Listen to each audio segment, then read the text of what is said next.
Hey everybody, welcome to the stream. We are going to hang out for a bit and see if people come in and just kind of chill for a minute. We are a minute late, but I think I have everything set up properly here.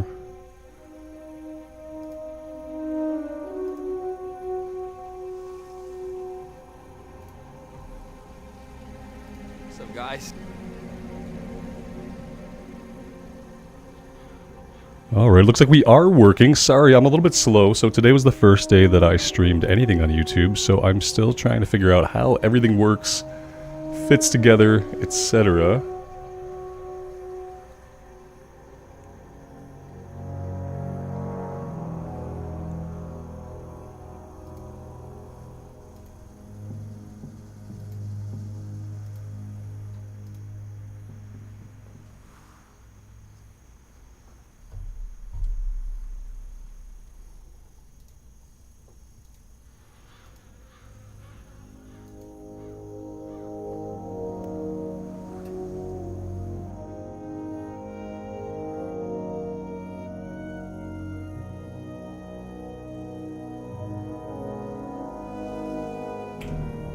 Let's see. Sorry guys, my favorite character in the WoW lore?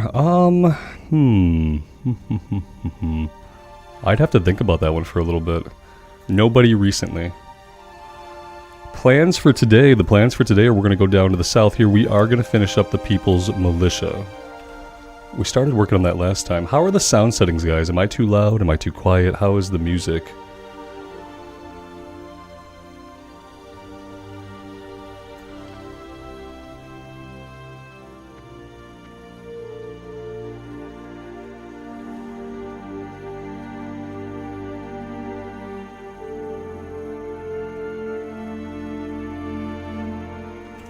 No, I normally don't live stream at all. I streamed on Twitch back in the day, a couple of games. But I have no interest in being on Twitch.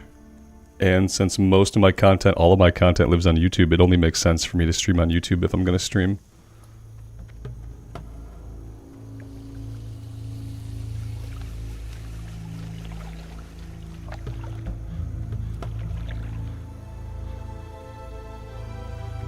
Have I looked at the new stuff coming in Phase 3 of Wrath at all? Not really. I know what's not in there. And the thing that's not in there is really the only thing that I care about. So unless that's changed, I really don't care. Lunch was good. It was a personal homemade pizza on pita bread. And it was delicious. Thanks for asking. Music is loud. Is music loud for anybody else? Can turn it down a little bit.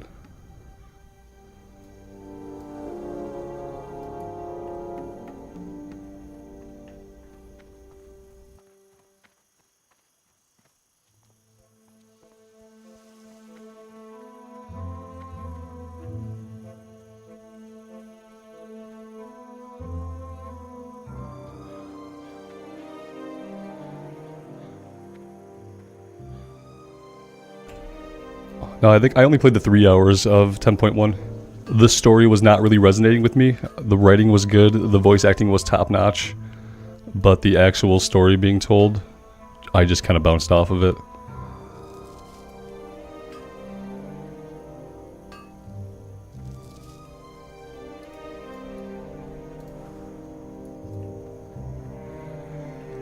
I am thinking about streaming my episodes live from now on. I wasn't sure how I would feel about streaming, but it turns out I really like it. So, it kind of makes sense that we do it this way. Might not go for every series, but definitely for hardcore, it seems like it makes the most sense.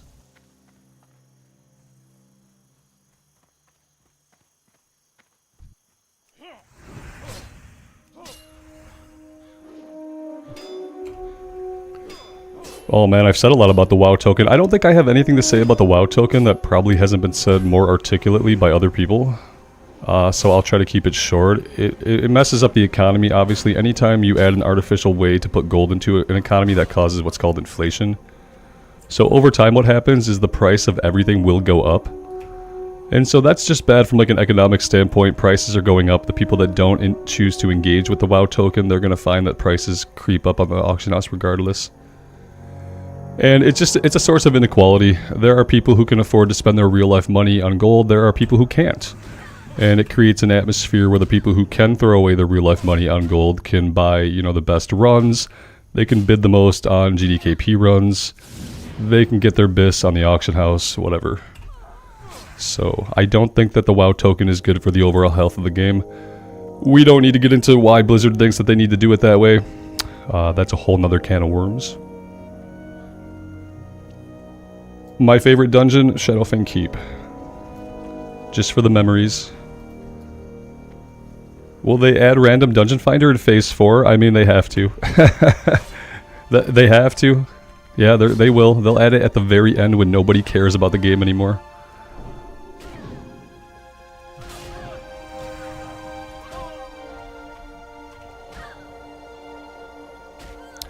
If they release Kata, yeah, I'll play it. It's probably going to be the same thing as Wrath. I'm not going to have a lot of interest in the endgame stuff because it just feels like I've done it all before, because I have done it all before.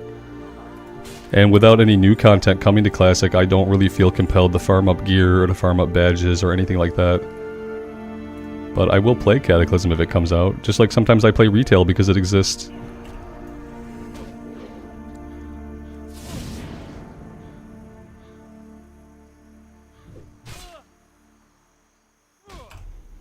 The ICC patch would be super popular, but is it going to be super popular with the current environment? Is it going to be super popular after they popped out the WoW token into Wrath without even adding looking for dungeon, which is something that people have literally been asking for since they released Wrath? Nobody was asking for the WoW token, but we got that. So will people give a crap by the time ICC comes out? I think the people that give a crap right now will be the same people that give a crap then. Let's lay on hands here. Don't want to die. Yeah, I don't think that any new people will give a crap when Icecrown comes out. They're adding new content to Wrath. What content? Is it a dungeon? Is it a zone? Or is it a system? Because I don't count systems as content. I don't count a new badge as content for the game. It's just a currency. So unless they're literally adding new zones, or new dungeons, or new raids, I don't count that as new content. I didn't train Flash of Light. That is a damn good point. We got that at level 20, didn't we? What we really need to do is just go over here for a second and get some mana back. Yeah, the difference between a system and content is something that you get to experience in the world. It's a place, it's a boss, it's a raid. I can walk through it, hear it, feel it. A system is just something like the developers crap out to try to get you back into a game, to get you farming a currency, spending your time there every day so they get those daily logins.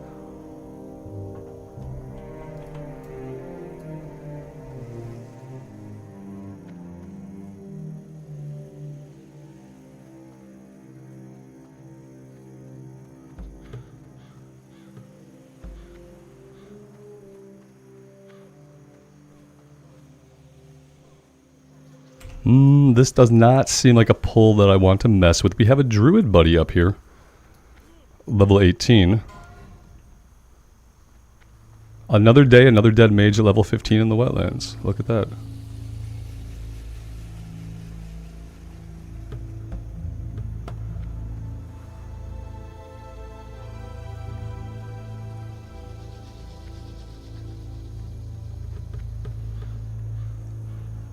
You know, I actually did an Ulduar raid that never went onto the channel. It was like 2 weeks ago with some random guild. And the reason it didn't go on the channel, because, you know, you need Discord to coordinate a raid, it turns out. And so I didn't have time to separate the Discord audio from my system audio that I pick up on my recording, so I just didn't record any of it. But we killed a few bosses. It wasn't a full clear. I got one piece of loot on the Paladin. I think it was a pair of bracers.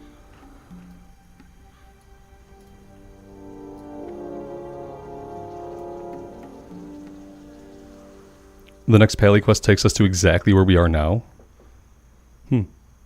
I will definitely check that out when we train. Which we should probably do soon.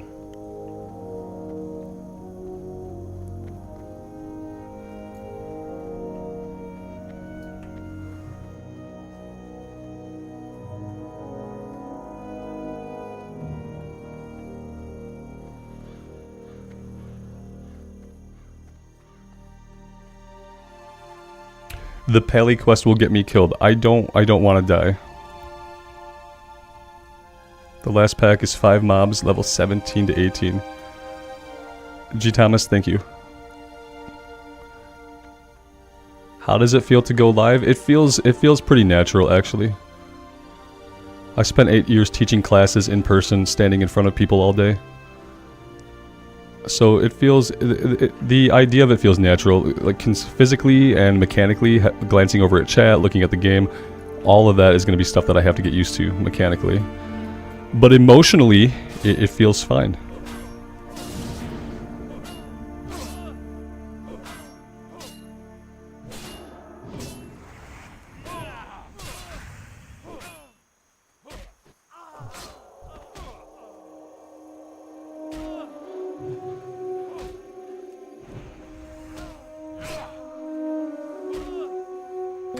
I was a corporate training developer and facilitator. I guess we don't really call ourselves teachers, even though we do tons of classroom teaching. I was a corporate trainer and training developer. So I made the curriculum, I wrote the materials, made all the assets, the videos, stuff like that. And then I would stand up and train it for the other half of the year. So half of the year was writing and developing, and half of the year was training.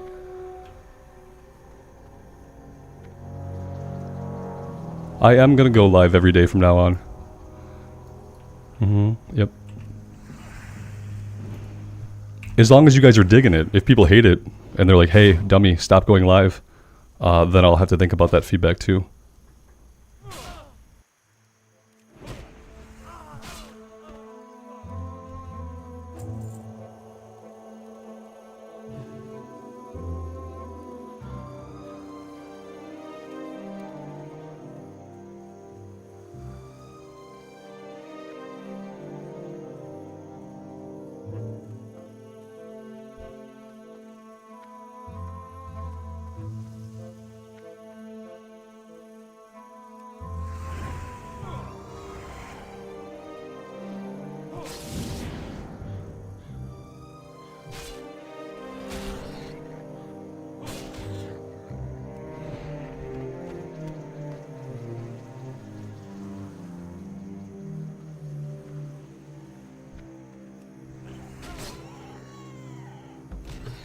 Surprisingly, playing WoW and being here helps me with my anxieties too.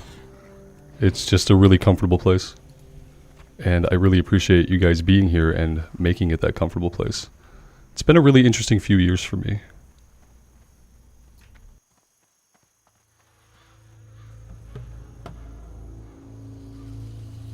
I feel like all these guys are going to be linked together and that I don't need to mess with them. Yeah, it is good to be able to interact with you guys. That was a big part of what I was missing, I think. And I had a lot of reasons for being hesitant about streaming for a long time, and ultimately I realized that I was just kind of making excuses to not do it. That none of my reasons were really that big or very valid.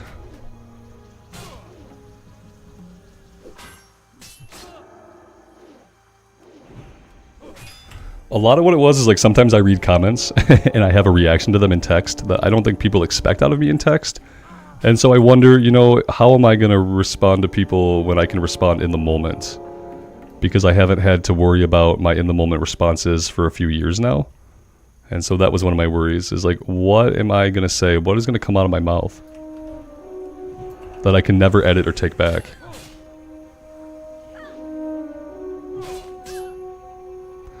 Oh, the blessings are going to fall off all the time now that my attention is divided. Like this guy who just walked away from us. Come back. There we go. There we go. Let's get the blessings back up. Let's get some buff food up as well. Which blood elf? I've abandoned. So many blood elves have died in like the Ghostlands. The mage, Wrath of the Lich King mage, most recent blood elf we created. Wrath of the Lich King mage has gone the way of many Wrath of the Lich King characters, which is that no matter how hard I try, I just don't get as immersed in playing Wrath as I do playing Classic Era. Don't let streaming kill a character. That'd be sad. I'm trying not to, right? It's like, don't be a noob streamer and then try to stream hardcore. That would be the advice I would give to people. We're going to be doing safe stuff for a while. I don't know if you guys consider this safe or not. With the Valheim series on the other channel, I don't think I'll return to that run, but I do want to play more Valheim in the future. I love Valheim. What I hate about Valheim is the boat. You can blame the boat for killing that playthrough. I couldn't figure out how to do the boat. I watched videos on it. Some people gave me some really good tips. And I couldn't sail the boat. I tried to make a boat to get to the boat, like a raft to get to the boat, thinking that would help. And then I thought if I leave the boat and the raft in the middle of the river, maybe I can recover there and swim the rest of the way.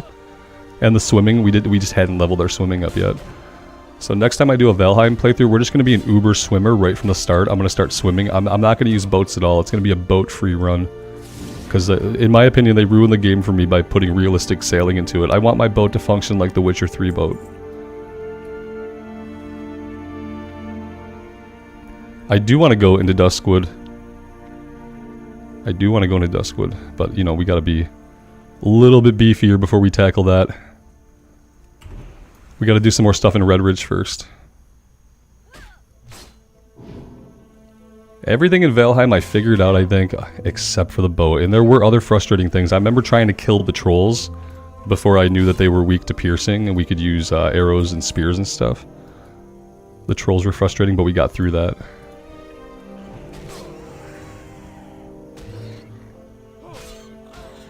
Dan Wright, I haven't encountered a single griefer. Now that being said, this is only like the first day that I've streamed. And I don't know if griefers go after just random people in the world. I think a lot of griefers these days want to go after streamers because, you know, that's how they get out there onto the internet. So I haven't been griefed, and nor have I seen anything that resembles griefing. It's definitely worth coming back and playing hardcore right now.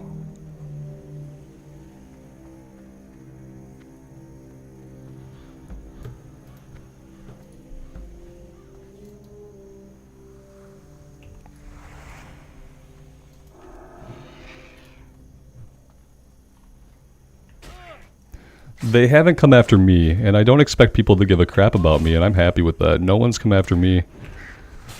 And they wouldn't get the reaction out of me they wanted if they did. I don't typically react to things in the way that people expect. I have enough interest in playing Diablo 4 that I have it pre-ordered and have paid them ultimately way too much money to play it the day it actually comes out and not 4 days later. Do I have hype for Diablo 4? No. Am I going to play it? Yes. I hope that the hype generates itself as I play and that the game is just amazing.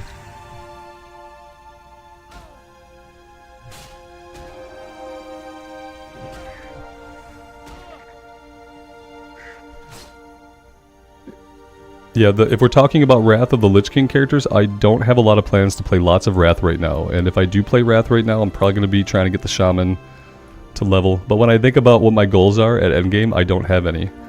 And you can see how that would necessarily hold a person back from quickly grinding to endgame is when they realize they don't really have any endgame aspirations. I have an interest in reading all of the Horde side quests in Northrend, and that's really my only big interest in Wrath right now. But then I think about how ultimately a lot of that lore was retconned in Shadowlands, and it's hard to even care about the lore because of retail. It's like, yeah, the stories and the lore were good, but a lot of it has been just totally flushed or changed. 2 level 60 trying to get the dragon away from low-level players. Oh. Yeah, I haven't seen any crazy stuff like people kiting dragon elites or anything like that into towns or anything. And yeah, Big Mike, I don't get hyped anymore for stuff because, yeah, you can get really, really hyped. Ultimately, the game is going to be mediocre or will not live up to your expectations, and then you just face bigger disappointment. I wanted that pillager. I wanted some revenge.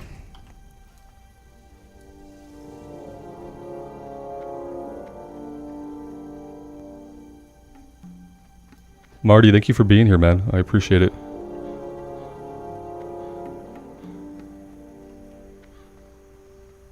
I did get Goldtooth in Elwyn. I actually tagged him from a group of a bunch of people because we are all hashtag no lines now.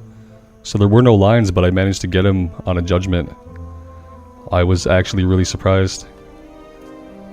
These guys don't seem to aggro really easily. I bet I could pull at least this one out of here. They don't seem too interested in us.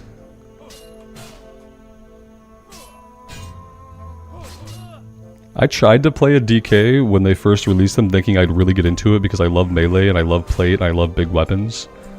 I couldn't really figure out their rotation. It seemed like a lot of stuff I was going to have to mentally track as far as like what... Okay, I say mentally track, but you guys know that the class is probably designed for an add-on.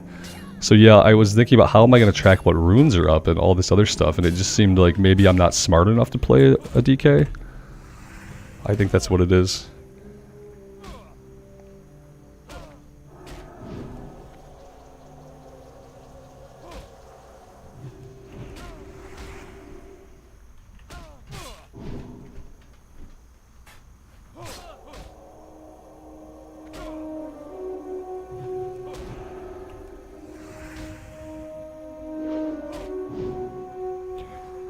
If I get this character to 60, I'll have completed my goal, which will be to have a hardcore character survive all the way to 60, which is, it's incredibly difficult, it turns out.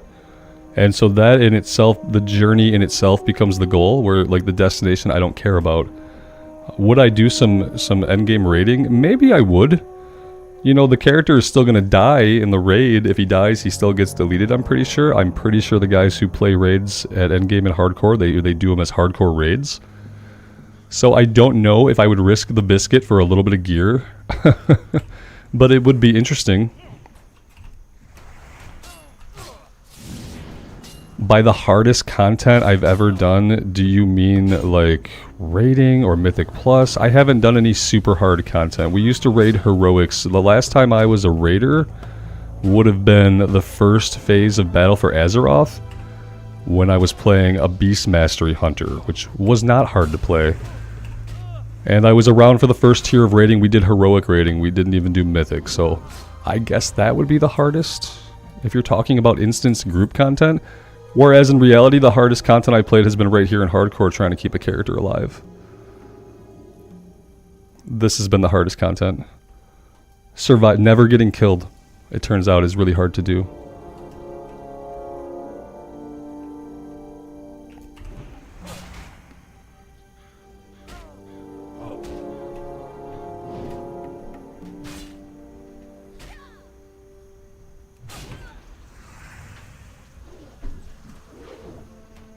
I guess I could take a look at the actual objectives of what I need. I need a few more highwaymen.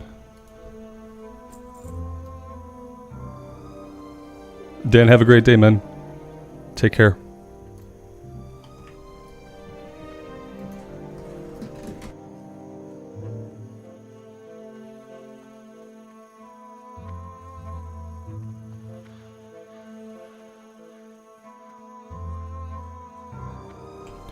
Yeah, Big Mike, see, I would be the odd one out. I have never done those raids.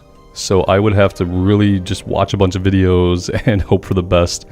I don't feel like they have too many mechanics, especially compared to more modern day stuff. But yeah, obviously, like, knowing the fights like the back of your hand will definitely help you be chill and not get yourself killed.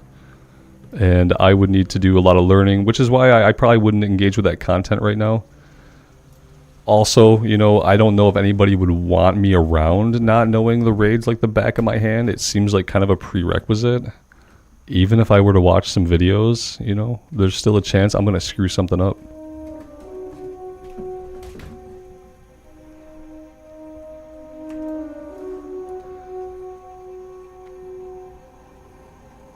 Mitash100 asked if I will be streaming from now on. Yeah, I will be. I will be streaming from now on. I think like 2 hours would probably be as much as I can make myself sit still in one spot for that amount of time. Yeah, 2 hours would probably be good. I have this need to like move my body and not be stuck at my desk. Even when I'm doing stuff I love. I have a hard time sitting for more than a couple hours at a time.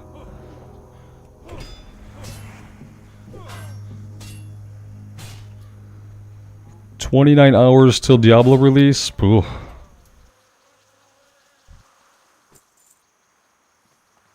I wish I was super hyped.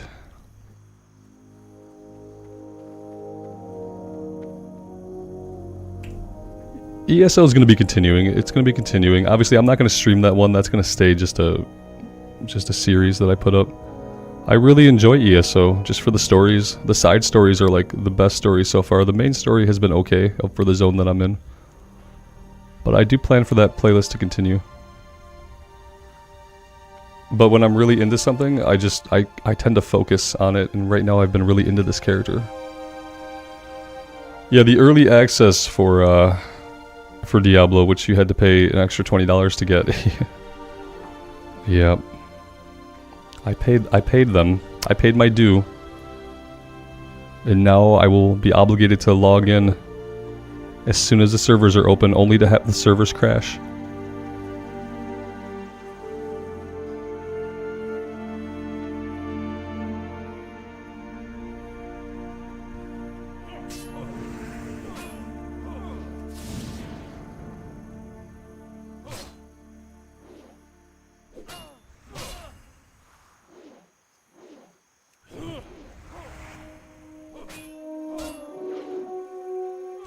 I'm really hoping that after all the attempt at Diablo 4 hype is over and Diablo 4 has been out for a minute, that we'll start getting some news about the hardcore servers and maybe even about the upcoming season of Classic WoW later in the year.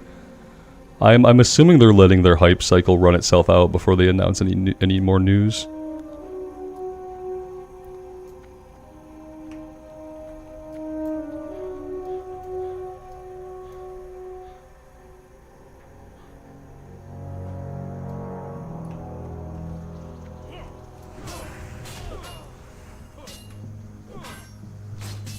Oh, the Blizzard survival game. Yeah, I forgot they announced that untitled survival game. Whoa, it was when Shadowlands was doing horrible, and it seemed like it was around the same time as all their scandalous stuff was going on, and we were finding out all kinds of interesting things about the employees at Blizzard, both past and present. And yeah, they announced untitled survival game. It would be interesting to see some details about that, but that's probably going to wait till BlizzCon. They're probably going to do a big announcement for it at BlizzCon with a cool CG trailer and everything.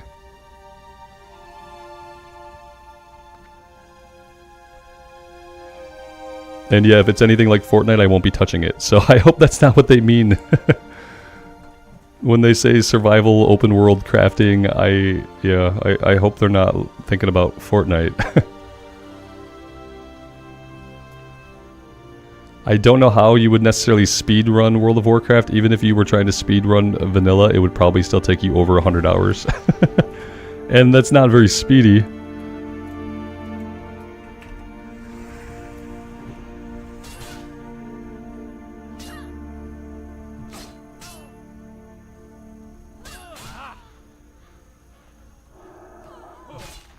Alex, when I do my recordings, I just use NVIDIA Shadowplay to record.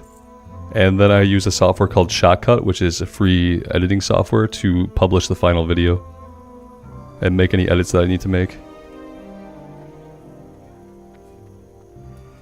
I hope the idea of a roguelike WoW gets out there into the collective consciousness. I want you guys to keep thinking about this. Just tuck it away in the back of your head. I feel like the best way to get things out into the world is the more people that think about it, the more eventually someone will grab the idea up.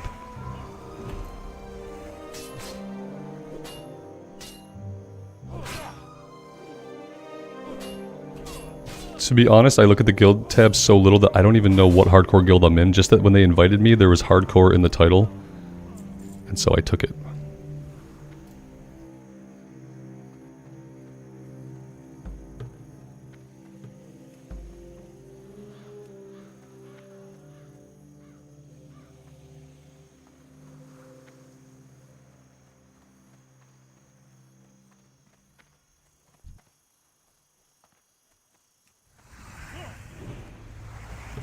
What is the Defias belt? You tell me, you're the one who can watch the screen. I'm looking at chat now. I'm not looking at the game at all. I looted a silver Defias belt, which is the same stats as what I currently have on. So we can see how it looks. There we go. Scroll of Strength, that's not going to be stronger than Might, is it? We'll just sell it.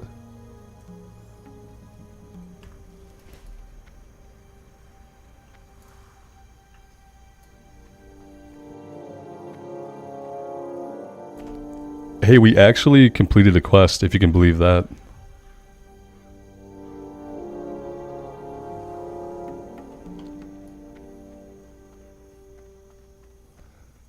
What I would like to see on the official servers, I mean, I've talked about it a little bit, and I've kind of gone back and forth with like the pros and cons of different restrictions. And ultimately, it needs to work basically the same way that Bloodsail Buccaneers works with the add-on, because all the restrictions need to be in place in order to protect the integrity of the hardcore run. So yeah, no, no trading unless you're a duo or trio. No auction house, no mailbox.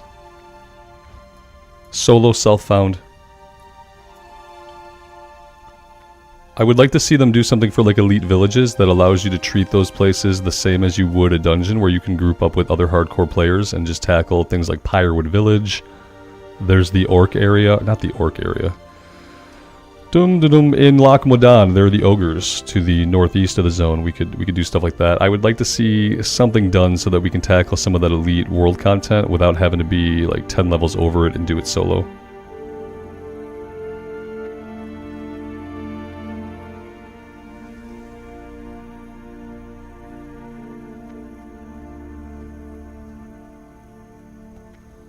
Alex, if you're talking about the software, NVIDIA Shadowplay, if you have like an NVIDIA graphics card, you probably have it already installed. If not, yeah, you just download it. It's free.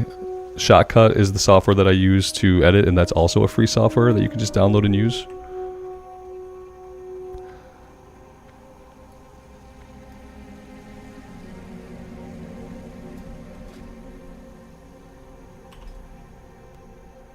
We do have a sword on. Weapon skill. Apparently we're doing okay.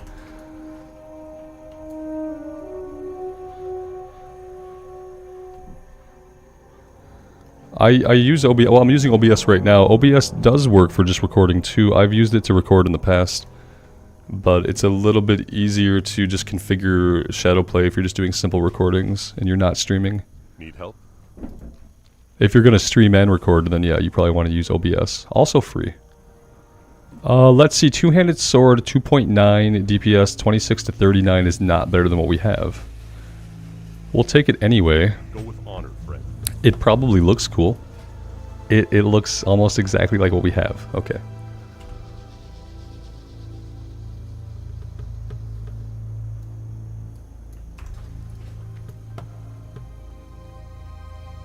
What can I do for you? We should probably just get rid of this. If it were 5 strength instead of 5 stam, then maybe.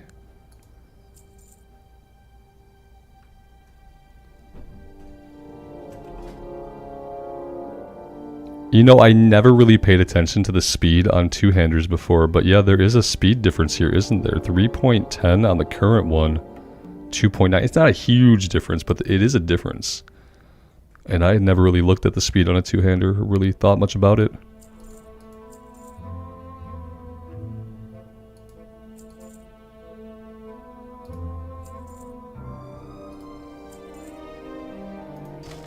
Have a good one.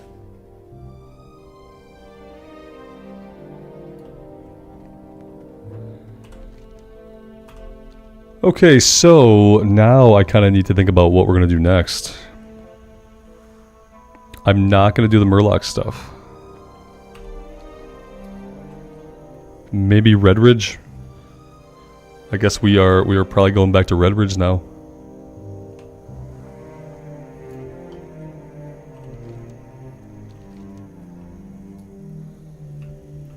We'll go over there. I'm not going to push the quest too much. I'd love to grind a little bit, because I feel like we're going to be in a point where we're only doing yellow quests. What can I do for you? And I was very much wanting to be tackling green enemies for most of our journey.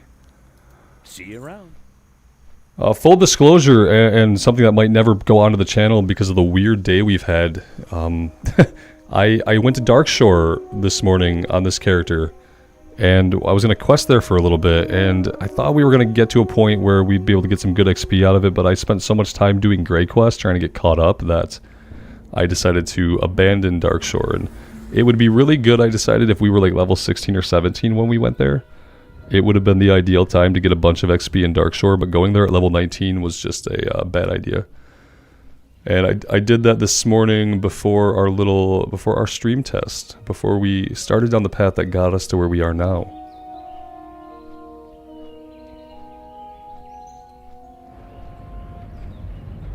So yeah, I guess there will always be a little bit of missing content on this character from what I did in Darkshore. We didn't gain a lot of experience because all the quests I did were gray, trying to get caught up, and then even when we started to do some green quests, the enemies were still gray, so no kill XP.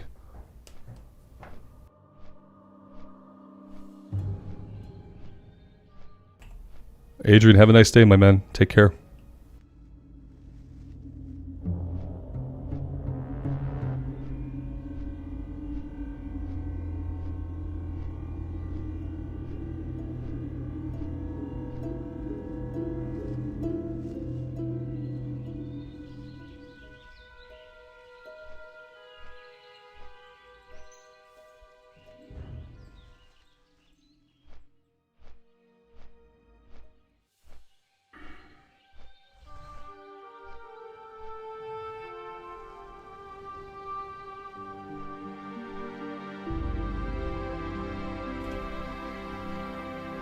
Alex, if you can't use the NVIDIA, go with OBS. Download OBS. And look up a guide for just getting some settings in OBS straightened out. Things you'll want to do in OBS, you'll want to increase the bitrate from like the default little bitrate they give you. And the bitrate is what helps videos just not look super pixelated.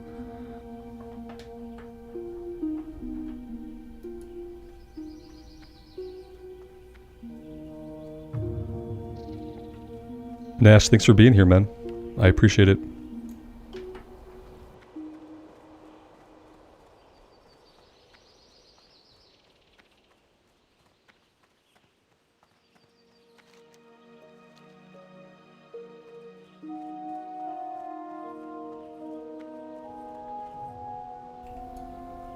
Another consequence of me going to Darkshore this morning was that I had to abandon most of the quest here to make room in my quest log, so we are going to have to pick them back up.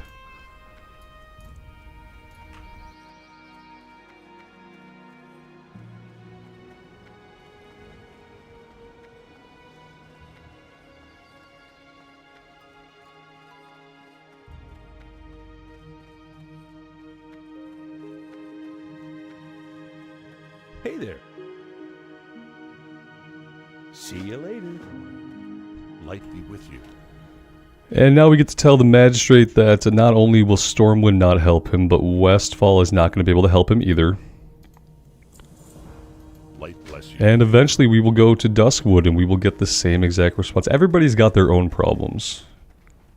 The magistrate just can't accept it.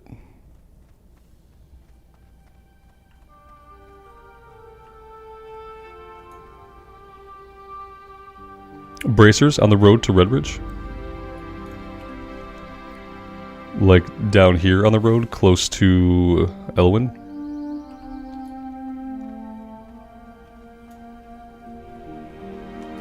Hello. Have a good one. You need something? See you later.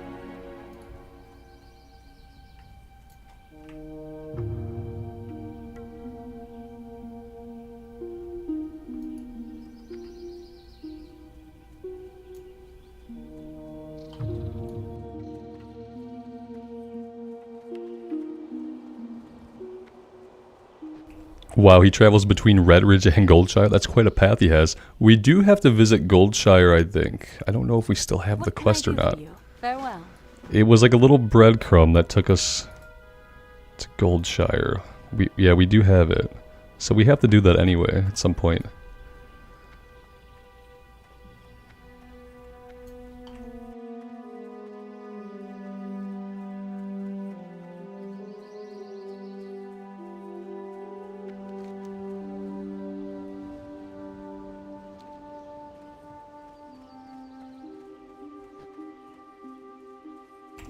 For right now, let's head down to the south. We're going to be looking for the mongrels and the poachers. Although, are we done with poachers?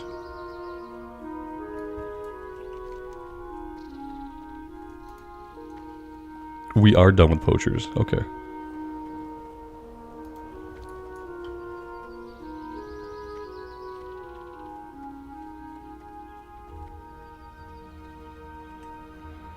And did I not pick up the quest for the food? Or did we out-level it? Or am I just not tracking it?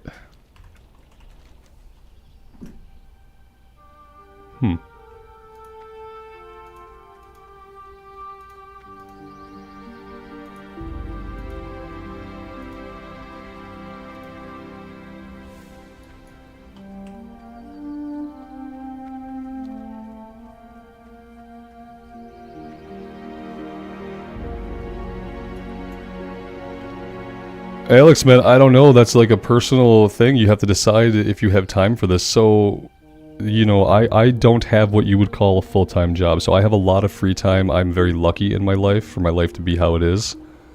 And part of that is the support that you guys give me. So it's really hard for me to say, you know, because I have a very unique circumstance where I do have time. I also have a kid and a wife. I'm very lucky. And my wife loves her job, and she has a good job, and she's willing to tolerate me following my heart and doing the things that I love. And we're fortunate enough so that I can do this, and so that I'm not stuck in an office, you know, stuck at work 8 hours a day. So it's hard. I say when I started off, I was going to the office every day, and I'd say when I started the channel, I was able to play for about an hour, hour and a half each day. And so I usually did shorter videos back then. I would do half-hour videos. We're gonna run from this because we have one guy shooting at us. So I think it's definitely worth starting. Just don't put a lot of pressure on yourself to really grind it. Find the amount of time that works for you and just make sure that you devote that amount of time to it, whether it's a time daily or time weekly. What helped for me is like you have to treat it like a job that you love. And if you treat it like a job that you love, that's going to help you form like a structure around it and get a routine going. And then you just get to grow it.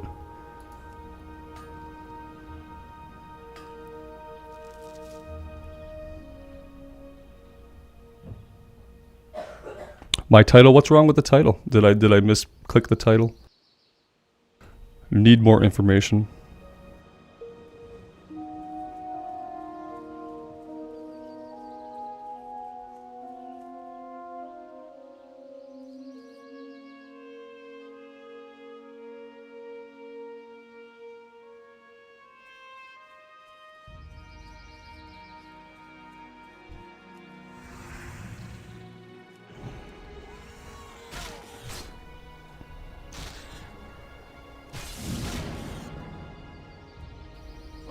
What I really found for me is that playing games on YouTube and kind of turning it into a hobby allowed me to spend more time gaming than I would otherwise. Because when I was gaming just for myself, yeah, it was at a point in my life when I was thinking, you know, is it really worth it for me to be devoting this time to gaming? I have all these other things that I'm trying to do. And so what I did was I just turned it into a hobby. I said, I do want to game. I want to game this much. And, you know, you build it slowly over time, and it can become anything you want. But it's a lot about consistency, and I think a lot of people have trouble just starting. You just have to get in and do it. I remember when I first started recording, I didn't even have a proper mic. I just had a gaming headset. And I just started playing and started recording and started publishing videos and trying to improve everything I could. Every week I'd see, you know, what could I make better? What thing can I improve on the channel?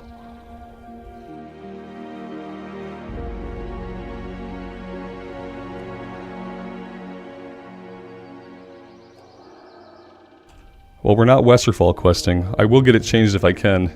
Again, being brand new to all this stuff, I'm not surprised that I'm making typos. Let's see. What can I do about that? It says Westfall here for me when I look in YouTube. I wonder if it's an OBS thing.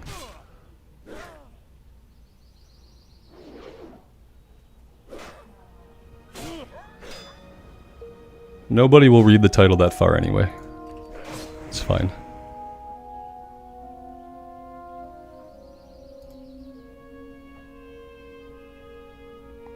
That's because I didn't train level 20 stuff. You're absolutely right. Now we're getting shot. Oh, you ran away. You're still alive. I thought you died. That's fine. You're gone now. Let's run up here. We have a couple of buddies that were on us, but I think somebody else picked them up. Is this pre-recorded? Yes, it is pre-recorded. It was pre-recorded yesterday. And that could be true depending on when and where you're watching it. If you're watching this on YouTube, it probably just got super confusing. I am based in Michigan in the United States.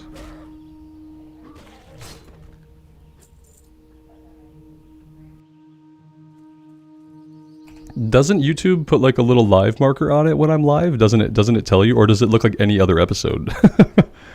I could change something in the thumbnail. I guess I should put like a live like marker in the thumbnail somehow.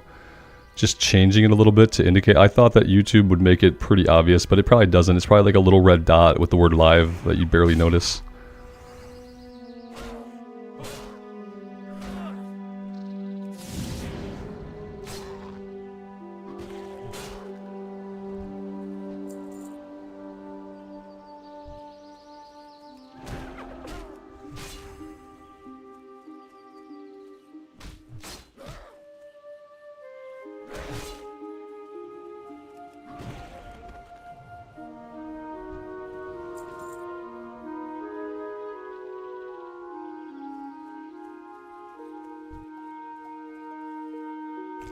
Is it just me, or are we only getting poachers to spawn here? I see the bodies of mongrels, we just haven't been able to tag any. I had this problem yesterday too.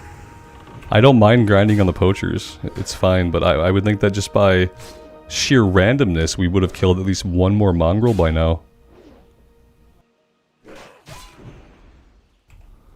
My favorite class varies. I have favorite classes, and then I have classes that I don't like very much.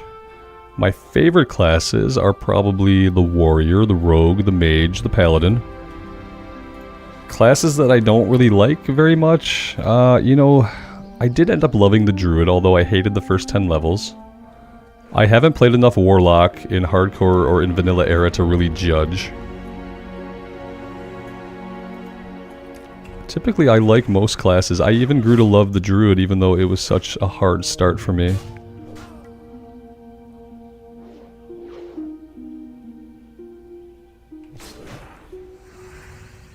I try to think what's the least fun I've had recently in WoW. In Classic era, it was probably our Night Elf Rogue. For some reason I just didn't sync with the Night Elf Rogue. I don't think it was because of the Rogue class.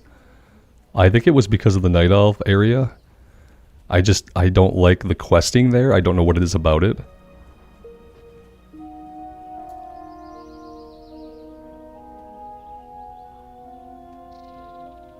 I hated the druid for the first 10 levels. It was a Tauren druid. And the first 10 levels were very, very difficult for me to get through. But as soon as we got bear form, I loved it. And my whole thoughts about the class changed. And I thought I was going to be the class that lived forever. And then I was too zoomed in. We got it back attacked by 3 ads backing down a hill. And they shot some fireballs at us and we melted.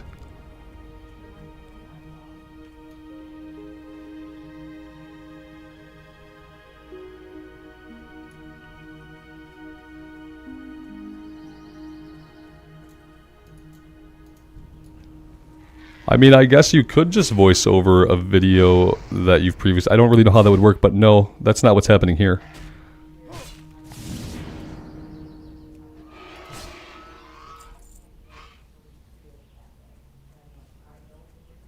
This is me playing and trying not to get killed while actually live. That's what's happening here. You're not being stupid, though. I doubt it.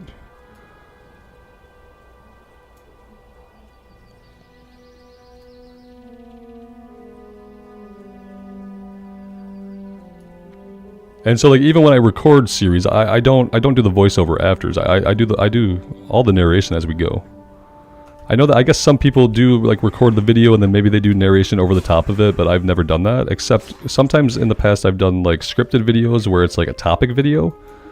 But usually if it's a scripted video, you can tell it has a totally different format to it, and I haven't really done a lot of those recently.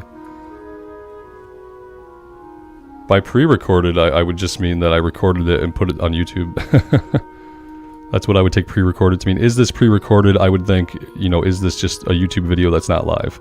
That would be my initial take on pre-recorded.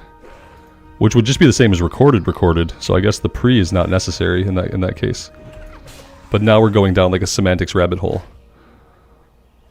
which we might never climb out of if we keep going.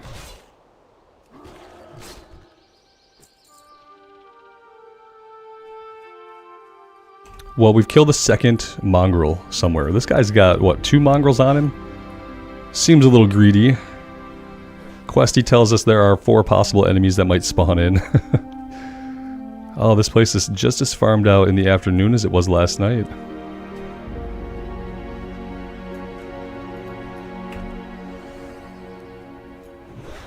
I am still alive, yeah. We are somehow still alive, even though I'm playing and talking to you guys at the same time. We haven't died yet. It turns out you hardly need to look at this game to play it. Famous last words.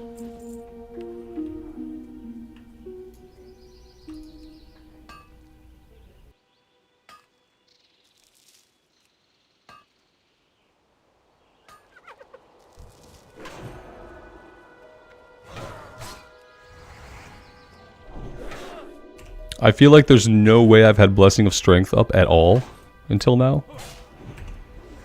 I feel like there's no way. Are there any TV shows I like? Yeah, historically there have been. Recently I find it really hard to watch TV shows.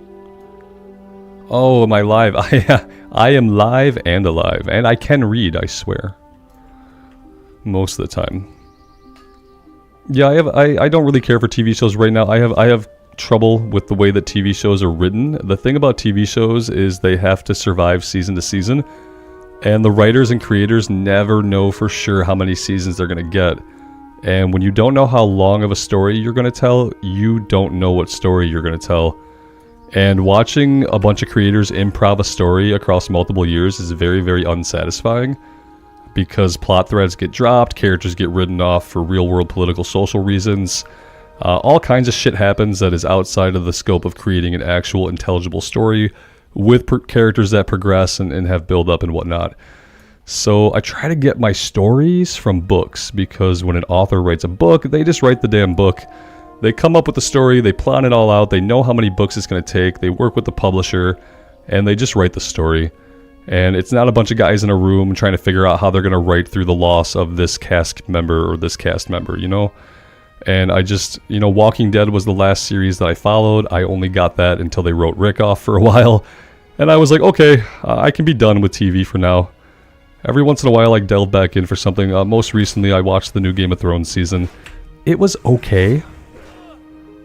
You know, I tried to watch Last of Us, and it just was like, well, I mean, I could just play the game or watch somebody play the game, and that might just be a better experience. And like, just all those problems where you don't know how long the story's gonna last, or what weird turns it's gonna take based on stuff that happens in real life.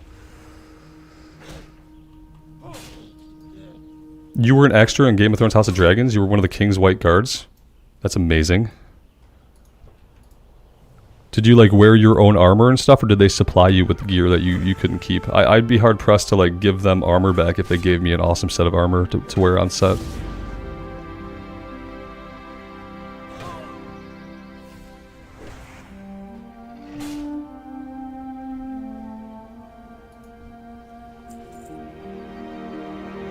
We got shoulders? Oh man. Oh, look at that. Leather 52 armor. They look good. Looking good. They provided the armor. Did you get to keep it though? Did you get to keep any of it? They wouldn't be able to get me out of it.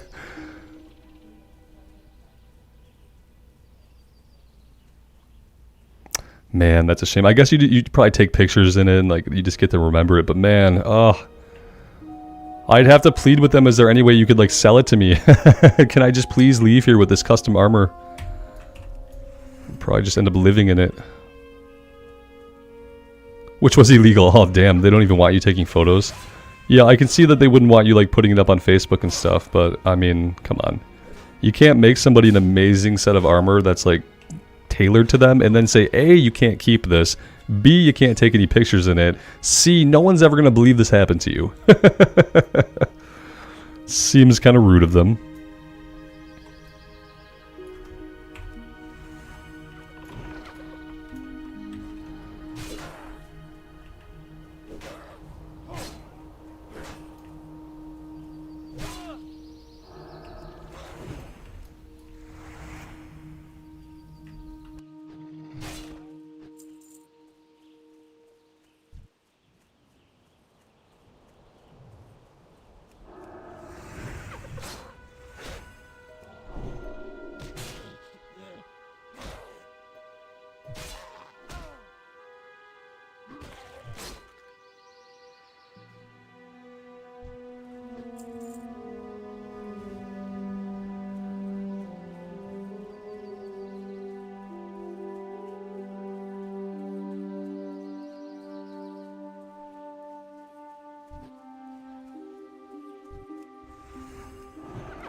I don't mind fighting these thrashers, but one could wish that they would spawn a couple of mongrels in their place.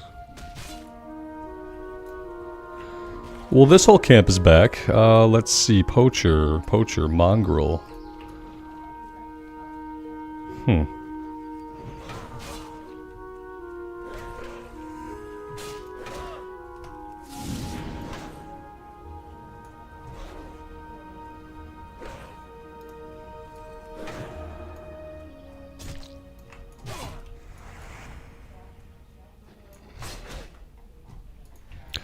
Now, I feel like we're okay as long as we don't have, like... Oh, snap.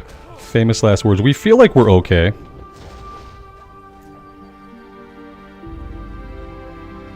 My life. Come here. No! Don't... Who's dying? Don't... Nobody die. Nobody dies today. Okay. Can I, like, bow to you while I run?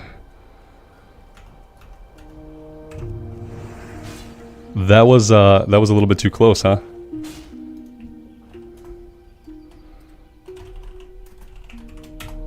This guy right here, Maximil, he just saved it.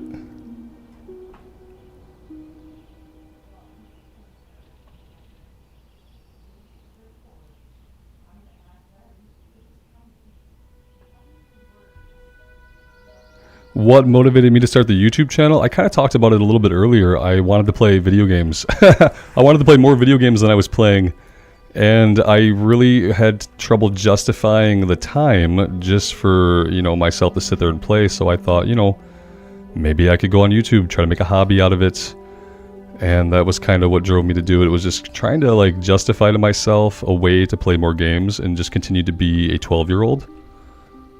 That's what it was. That was the motivation.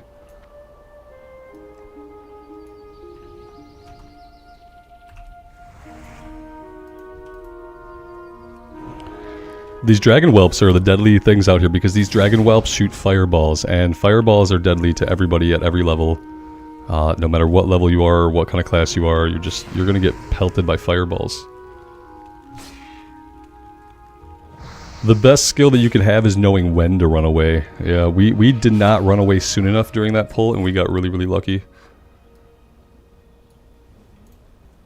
Being young at heart is important, but unfortunately in today's society, when you're young at heart and you try to make your real life reflect that, sometimes people don't like it. They don't agree. People have preconceived notions of what a 40-year-old person should be like and do.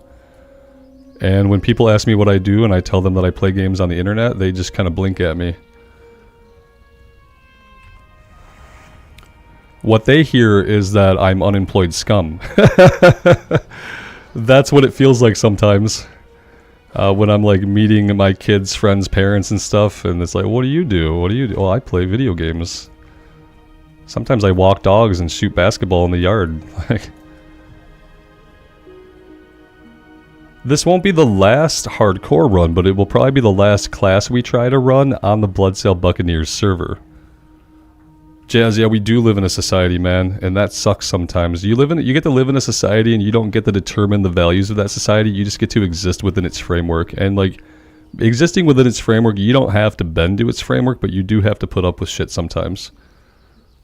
And like, I don't let people's opinions really affect me. I put up with the shit, you know? But it still happens. It's still, even if you tell yourself, like, I don't care what people think, X, Y, and Z, you can still feel the weight of it anyway. And yeah, I'm past the point of, like, letting people's opinions dictate my behavior. But I still have to be aware that they have opinions. I can't just pretend like they don't. I have to at least consider it.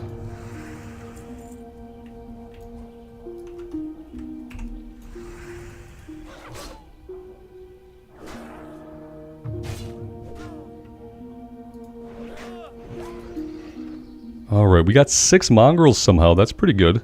We might complete 2 quests today.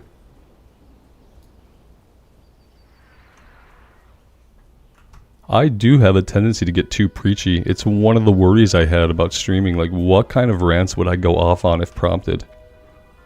I don't even know myself.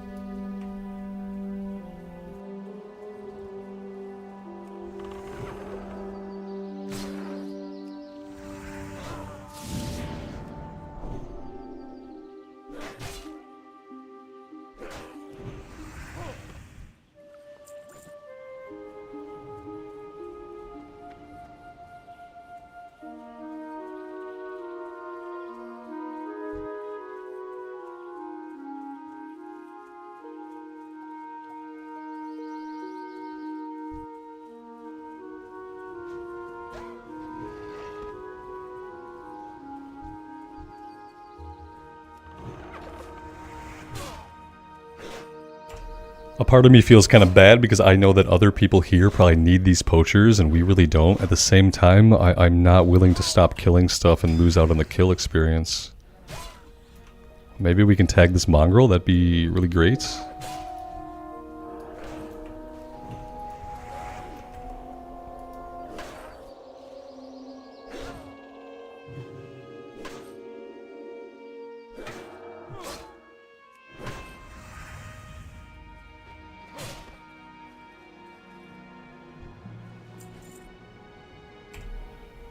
Raul, I'm sorry to hear that, man. Good vibes to you.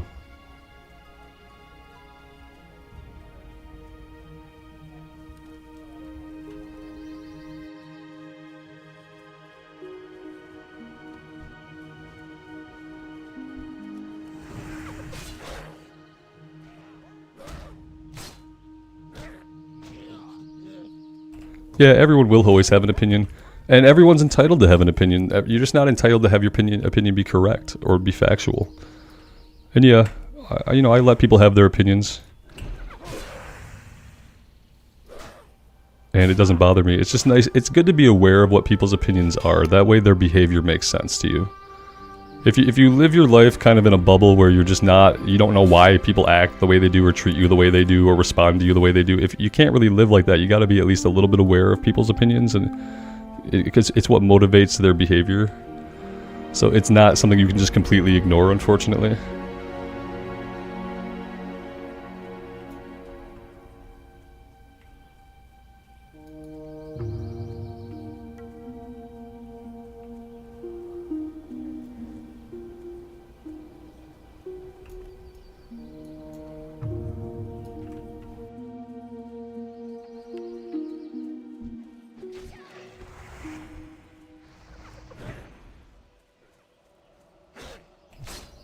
And, we were talking about, the YouTube channel and things that kind of got me started on it. One of the other experiences I had is while I was in that position where I was traveling a lot for work and I wasn't able to play video games, I had to actually stop raiding with my guild because I couldn't be consistent enough. I kind of discovered Let's Plays in general just as an extension of me being traveling and trying to find a way to engage with video games still that wasn't me playing them. And I actually found Christopher Odd's channel. I don't know if any of you guys know him. He was the first person on YouTube that I found that did Let's Plays in a way that I enjoyed. And I was like, oh, this is what a Let's Play can be. It can be immersive, it can be chill, and you can just go through this world and just go along on the journey with somebody. And yeah, I found him while traveling for work, just desperate to try to engage with any kind of video games. I think I watched him play RE6. Was the first playthrough that I watched. And that kind of got me thinking, yeah, I would love to do this. And to go on these kinds of journeys with people and share these experiences.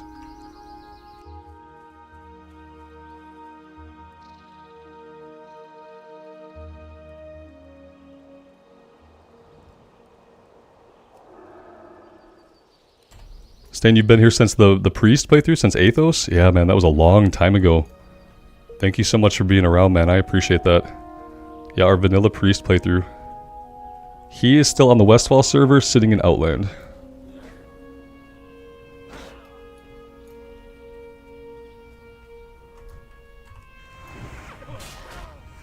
Tim, good to see you, man. Thanks for stopping by.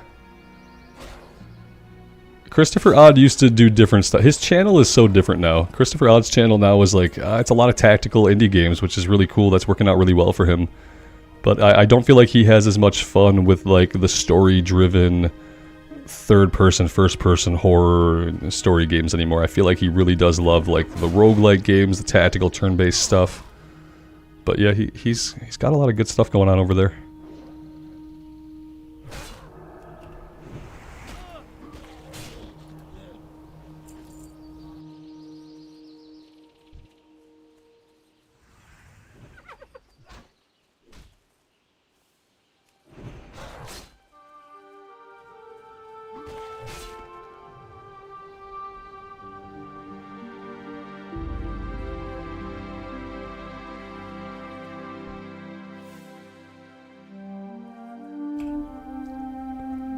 Connie, thank you, and thank you for being here.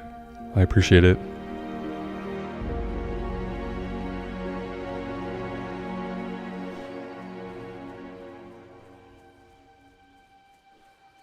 We could maybe try to go find these guys somewhere else. Supposedly there's this little camp over here, but every time I go there it's decimated.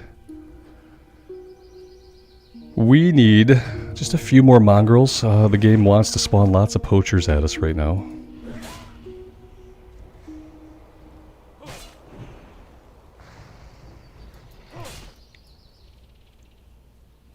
Guild Wars 2, yeah, there's a game that I wish I had played in its vanilla state more. I mean, I played it when it first came out. That was so long ago that I barely remember what it was like.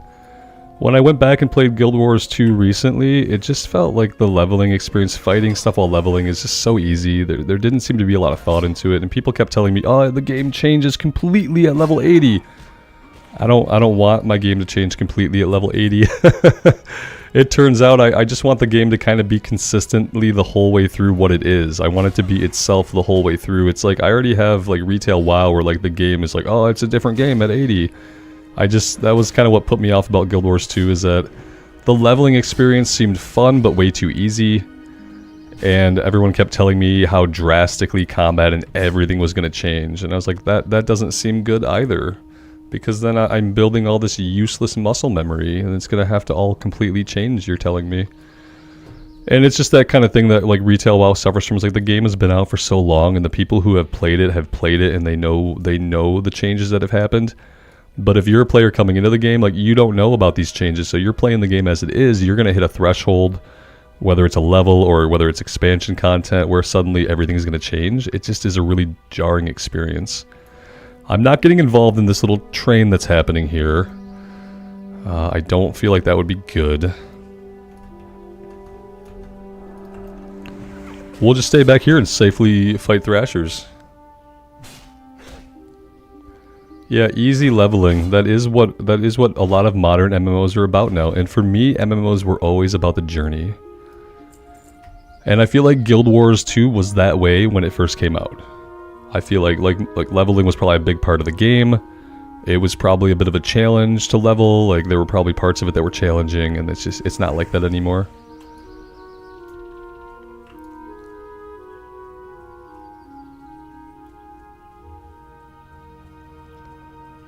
In a way, ESO is similar. The combat in ESO is just remarkably just easy. You never really have to worry while leveling, it seems, about getting killed. But the stories in ESO are so good.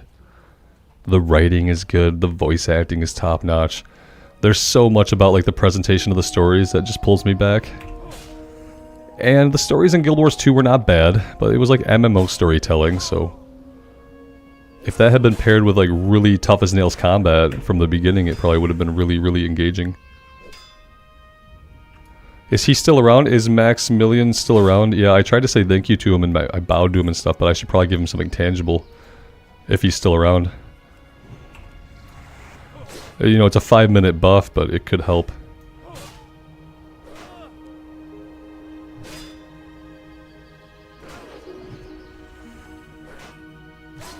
Yeah, I didn't even think to buff him at the time. I tried to type out a thank you. Because for some reason I don't have a macro set up to thank people for saving my life. I should probably get on that.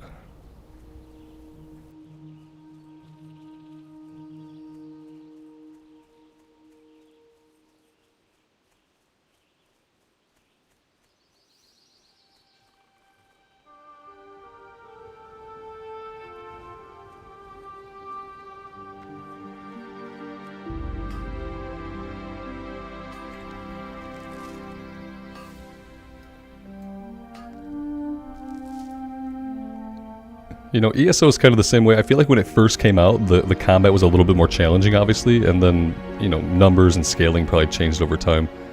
Although, I don't remember it being super challenging even when I played it on release. But yeah, it's definitely just more about the story. I don't know if the way the combat is really lends itself to a high level of challenge. I like it best when games can kind of marry the two together. I like to have a nice, immersive, lore-driven experience with some story and like some combat that requires you to think about it. It doesn't necessarily have to be hard. I just want to have to think about what I'm doing a little bit. I want to think about the order of the abilities that I'm using. I want to have stuff that I use reactively sometimes. Like, I just want to have to think a bit. I want to be engaged a bit.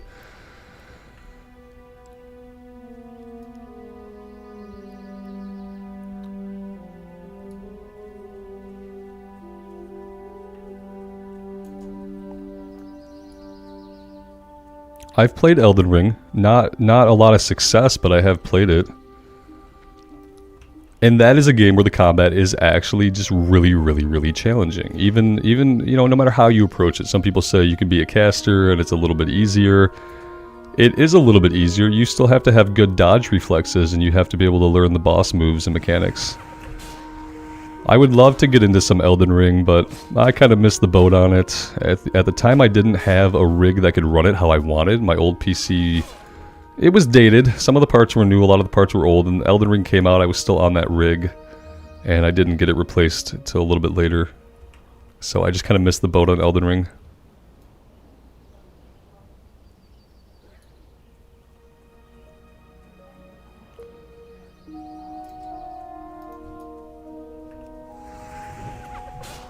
I would probably die more in Elden Ring than anybody would hope to be able to tolerate.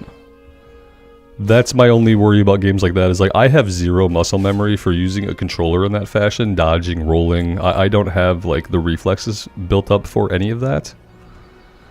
So it would be a while to kind of build those skills up, and in the meantime it would be me failing pretty hard. One of these guys is shooting us, I think, but the hunter has him now.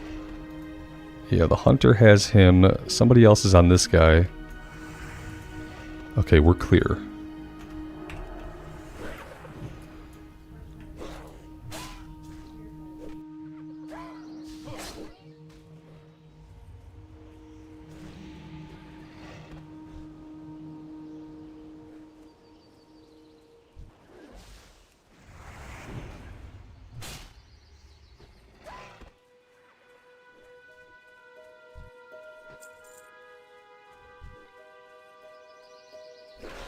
I mean, you are right that if you want to find something that has good story and challenge, then like single player is where it's at. Because a lot of single player games, you know, you can choose the difficulty level and you can make it harder for yourself or easier for yourself.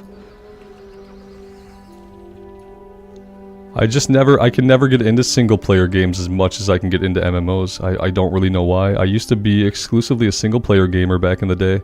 Started off on JRPGs, Final Fantasy VI, Final Fantasy VII. And, you know, eventually one day that all changed. Around 2005. Wood Raid Mud, thank you so much, man. I appreciate you.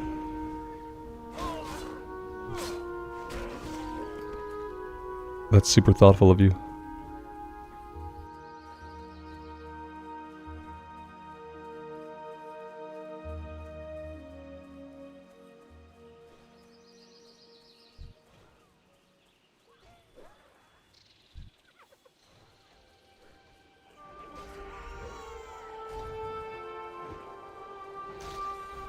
Yeah, they can feel dead. It really depends on how they build the world and if it's open world or not, and if there's like a day-night cycle helps. NPCs that have schedules and do things in the world, that can help too to make a single-player game feel alive. Think about like The Witcher 3, you know, in The Witcher 3 when you're walking through a city, it feels pretty alive. Now that being said, a lot of times when you're out in the open world in those games, you do feel alone. It's you and the monsters and bandits, right? Not a lot else going on. And that can make the overworlds feel kind of empty. Sometimes the emptiness feeling can like play into the immersion. I think of Outward. Outward was a good game that was like an open world RPG. It was a little janky. It wasn't like AAA or anything. But it was a really fun game. And the overworld, the world itself felt kind of desolate, but it felt intentionally so. It felt like a world that was simply just underpopulated because of something that had happened in the past. And it had a good vibe to it. It really did. I really like Outward a lot. I remember when I was playing Outward originally, it was before Vanilla, before Classic was out. And I remember thinking about Outward and saying like, oh, this gives me like Classic vibes. Except at the time, you know, I would refer to it as Vanilla WoW vibes, because Classic did not exist. Outward was a good game that just didn't, I guess it just didn't pop off like it could have. And they did a couple of expansions for it. And it just never really picked up, and I don't think they're ever going to do a sequel, sadly.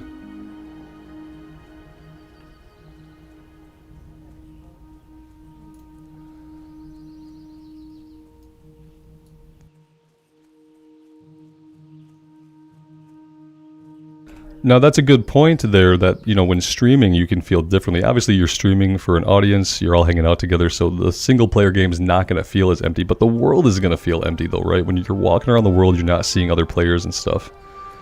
It can feel empty to people who are used to playing in like busy MMOs.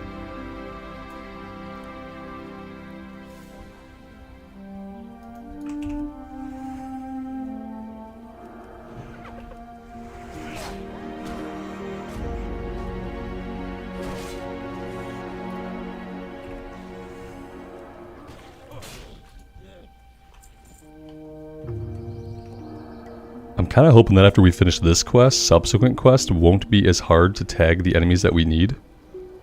But I'm looking at this Pike and Rivet quest, and I know there's going to be tons of people up there farming them out. And I feel like we're reaching kind of like a bottleneck where there are just so many players at level 20 right now. I feel like if we can get past like level 25 and get into Duskwood, we might have less competition, but apparently it's going to be a little bit of a journey to that point.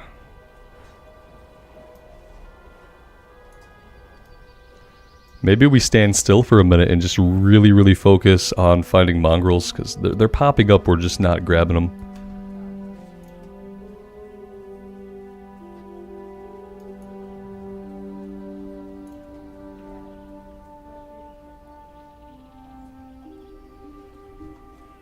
I still feel like the Horde leveling on hardcore is a little bit easier than the Alliance leveling.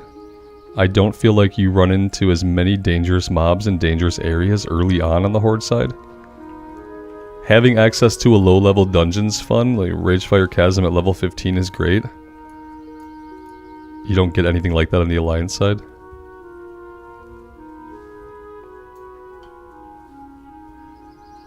Depending on where this character gets to and what we do before official Blizzard Hardcore, I'm kind of trying to decide if we want to go Alliance or Horde for the first playthrough.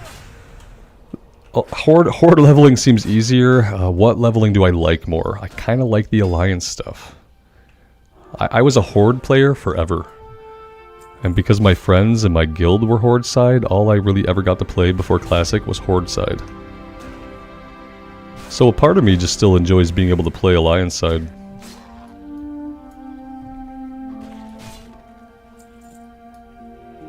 If I could have a Forsaken that has skin on its bones, then it would be a no-brainer. I'd probably play Horde.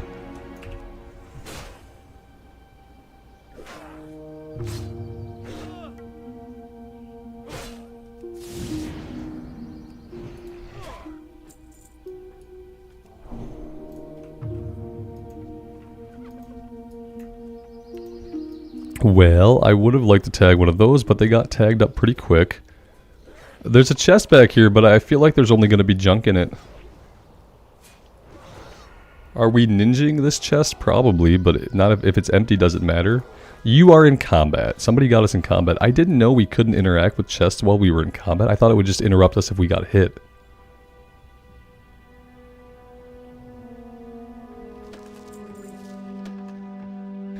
Oh, there was actually some good stuff there.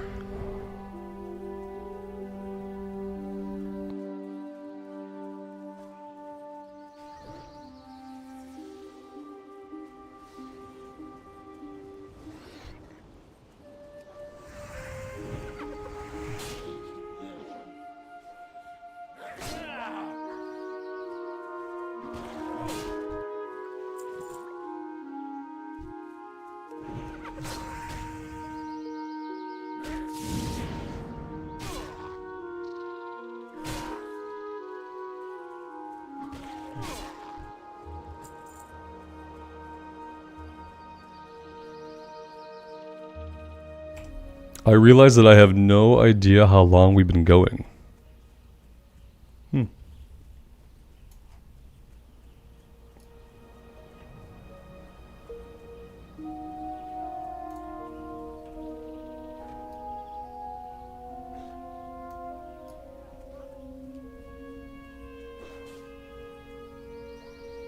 Especially when I'm working on just one quest, trying to farm up one quest at a time, it's easy to lose track of how much time is passing. Because you feel like not that much time could have passed, we're not done with this quest yet, but I feel like we've been here for a little while.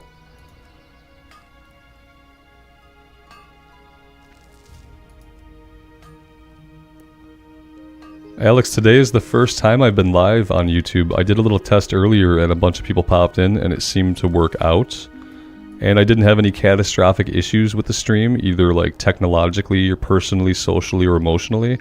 So here we are. And we'll probably be doing this a lot more often. Tactical Warrior, you say about an hour and a half? Okay, cool. That's good. That's about what it felt like. Just have no real idea.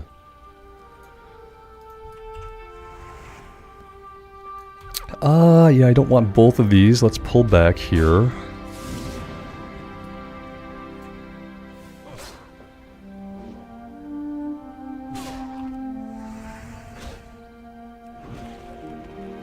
Thank you, Blood Moon. I'm enjoying it too. I didn't know if I would enjoy it when I started doing tests and stuff, but it turns out I very much enjoy it.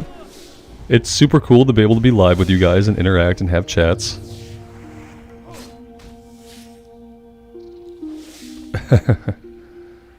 Yeah, you won't jinx it, man. I always think I'm gonna go all the way too. It hasn't happened yet, but I found that the best approach is to stay optimistic.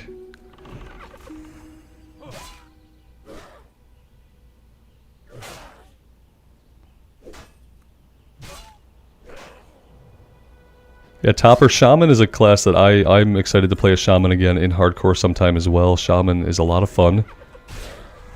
And we got that character to level 19. It was the first hardcore character that we played was a Shaman, and I feel like we did a pretty good job on it. And one day we'll get another chance. Alex, we've only almost gotten killed like 3 times today, so... It's pretty much normal. It's been pretty much like a normal amount of almost getting killed. We literally had another character save us with a heal that we had 7 HP left, and I don't know if we would have got hit again, but if we would have got hit again, we would have been dead, and we'd already blown our bubble. So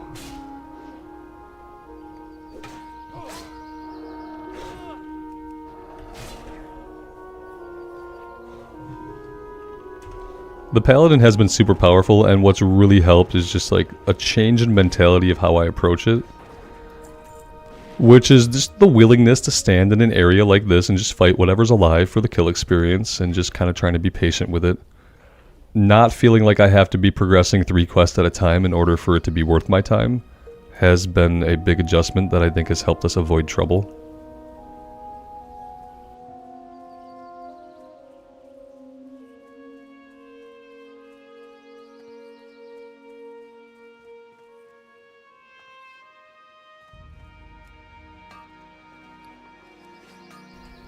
Surprisingly, our inventory space is doing pretty good.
Taxiarchist, yeah, I mean, sure. I feel like, you know, you're probably not far off as far as like what they were modeled off of. I don't know if some of it's not fair. I try not to speculate too much on what a group of people did, you know, 20 years ago. They've had different motivations for how they designed races and who they modeled them after. Some of it's obvious, you know, like you look at the Tauren and you see like Native American culture. But yeah, it is what it is. They obviously, like, everything is going to be modeled after something, right? It's hard to create something that's truly unique. Usually when a creator makes something, you can look at it and you can say, oh, that's like this real thing that really existed. There's always stuff like that. Some of it is obviously more unique than others. I like how the Night Elves have kind of like, almost like Chinese architecture, like feudal architecture in some of their buildings. It's kind of a interesting and unique look for elves to have in their buildings.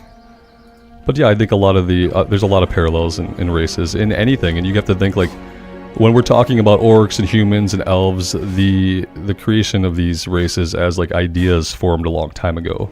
And a lot of it was formed by Tolkien.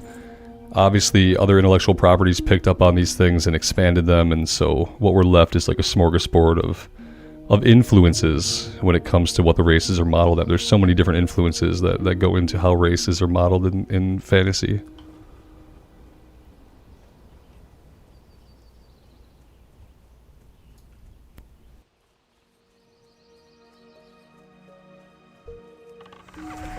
What I like is when the races become their own thing and they move away from things that they were modeled after and they become truly unique. And some of WoW's races are like that and some of them are not.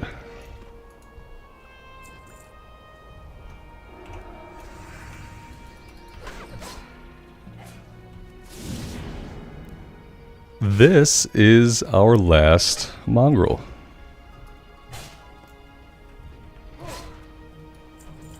And it's not bad to model things after things that exist. You kind of have to do that as a creator to some extent, at least to give you a basis for creation. But what happens sometimes is that you model something a little bit too closely and your take on it isn't very good. And then it's like it might bounce off people. Like, I don't like the troll accents in the game. I think they're heinous and I don't like listening to them or reading them. And it really has nothing to do with the fact that I think they're modeling off of Jamaican people. It just is the fact that I think the way they write the trolls sounds bad and it's hard to read. And I just wish that they would have them just talk in text. Like, just put the text up there. You know, if they're going to have an accent, you can show me that in voice acting, but don't try to put it into the text for me. And you'll notice some trolls have it written into their characters, and other trolls just talk like a normal human. It's really strange. Well met. For the Alliance.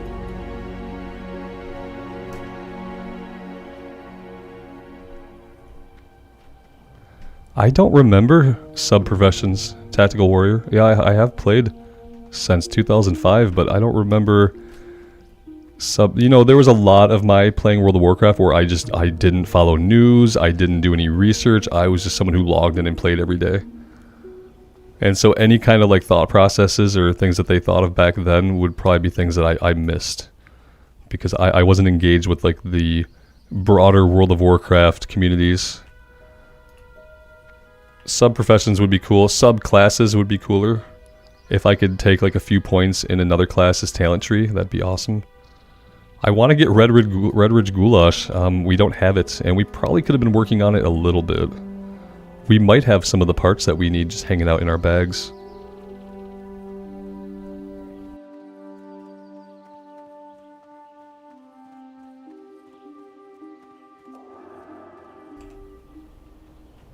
Tim, the sausage imagery is disturbing, but I agree that is a good analogy. I just don't like to think about my sausages that way. Hello. Be careful. I think what happened with Blizzard is instead of grinding it up really nice, they ended up with some chunks in their sausages that are sometimes too big to digest. They didn't get all the chunky out.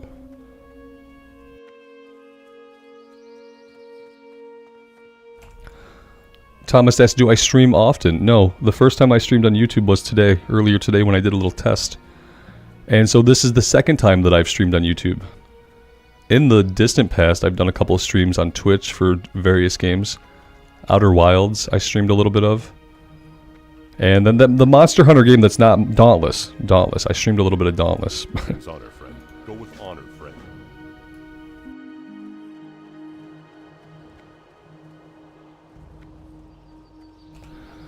Alright, I think now I want to work on the Red Ridge Goulash. We have 4 of the Gortusk snouts. I have been holding on to those. I've purposely avoided selling them, although I'm sure I've sold other stuff that we needed.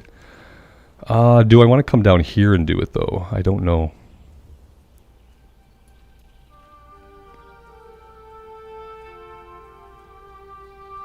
Daro, I'm glad to hear that, man.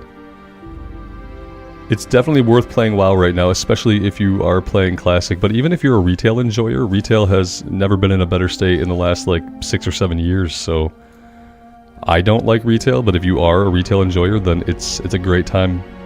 It's a good time to be playing any version of the game. I would say the least version of the game would be Wrath right now. I think that Wrath could deserve some more love. You know, they didn't need the token, but they got the token. And, you know, supposedly there's some stuff coming in Phase 3 that maybe it's a badge, right? It's a badge vendor, a new badge vendor that they're adding to the game in Phase 3. And that's fine. It's great for people to have ways to get gear, especially good gear. But what would be even better is if, like, actual content were added.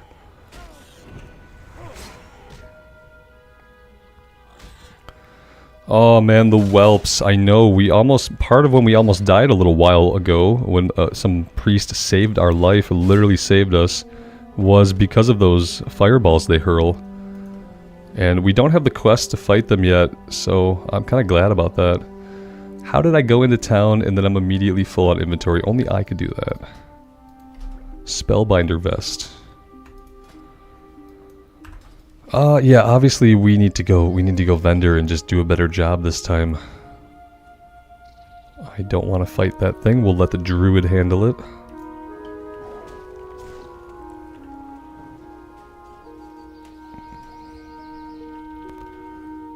The problem with the token depends on who you are and what problems you see with the token. My problem with the token is that when you sell people gold, it's going to inflate the economy. So the more gold you pump into the economy, naturally over time the price of everything will go up on the auction house. And if you're a person that's not going to engage with the WoW token, what you're going to realize is that the weekly cost of your materials for raiding, whether it's flask or potions or whatever it is, all those prices are going to go up over time. And you're going to eventually be in a position where you're going to have to farm up more gold, or you're going to have to give up and buy a WoW token. Sell it for gold. You know, there are social problems with letting people buy gold with real money. Obviously, the fact that like some people in real life have lots and lots and lots of disposable income, and some people can barely afford their sub. And so I don't believe in letting people turn their real life money into video game currency. A video game is supposed to be the place we all go where things are kind of even, right? Obviously, we all have different skill levels with the game, different reflexes, different brains.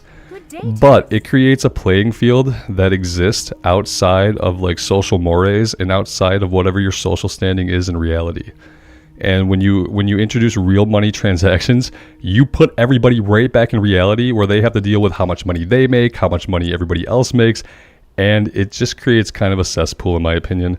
I don't think that real money transactions have a place in video games when it's an MMO game, and it can affect the power of your character and stuff like that. But, you know, other people love it. There are obviously people who are going to buy many, many WoW tokens. And, you know, that's fine. Now they get to do that. But the problem is, like I said, you can take that gold, you can buy gear on the auction house, you can pay for carries, you can pay for gear in GDKP runs. And yeah, so you no longer have to play the game to farm your gold. You just swipe your credit card. You go into general, you wait for a carry run going out, you message them, tell them you're going to pay this much gold, and you get to buy your gear, you get to buy your progress, you get to buy your achievements, you're going to buy your Kingmaker achievement in Ice Crown, you're just going to pay for the carry to go through and kill Arthas, and that's what people are going to do, because that's what real money transactions let them do. It lets you buy progress in the game, which you should not be able to do. If you want to buy progress in your single player game, go do that. I don't even care. But if it's a multiplayer game that you play with other people, I don't think you should be able to purchase progress. That's it. We sell this. We can sell this.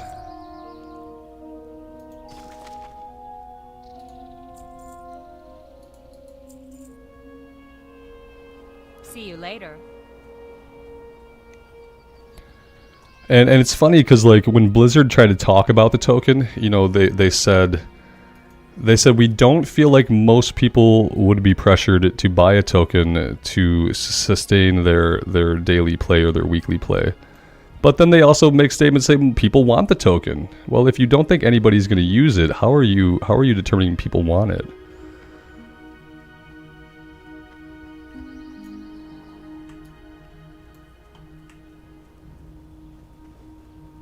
You think Diablo is going to have some kind of pay to win? Yeah, of course it will. That's what they learned from Diablo Immortal, right? That they can have pay to win, that they can just have it, and like it'll spark controversy, and Asmongold will put up like 7 videos complaining about it. Well, he'll put up 7 videos of him watching another video where they complain about it, and he agrees with them. But yeah, it creates content, right? And when it creates content, it's gonna bring people to the game. Even if you're being brought to the game because of like a negative opinion, it's still creating publicity for the game. So yeah, they're definitely gonna have some kind of pay to win, I'm sure. And it'll probably be super controversial, and it'll probably generate a lot of content and attract a lot of attention to the game on the internet, which is ultimately what they want.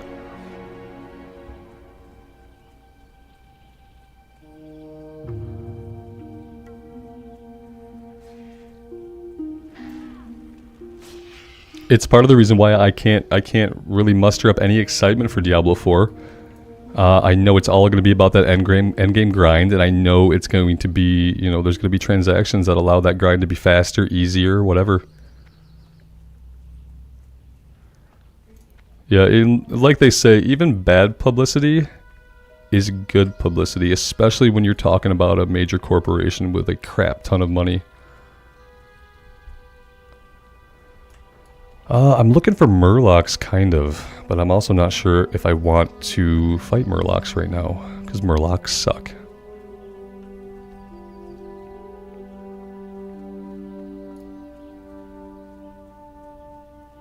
Now, I will say that that's something that Controversy and Blizzard seem to have created is like, I think that less people are interested in retail because of all the controversy that's been surrounding Blizzard for so long. So controversy about game systems is one thing, but when you have controversies about the human beings that work at your company and what shit people some of them are, that's a different kind of attention. That kind of negative attention can actually be a net negative for the game in the long run. And I feel like for retail, everything that happened with Blizzard was a net negative for them when it comes to retail WoW. And I don't feel like they're ever really going to recover fully from that. But when it comes to games, like the systems in games being questionable, all those are hot topics, but ultimately, even when it's negative, it never seems to hurt the company. Because the game carries on and people still want to play the game.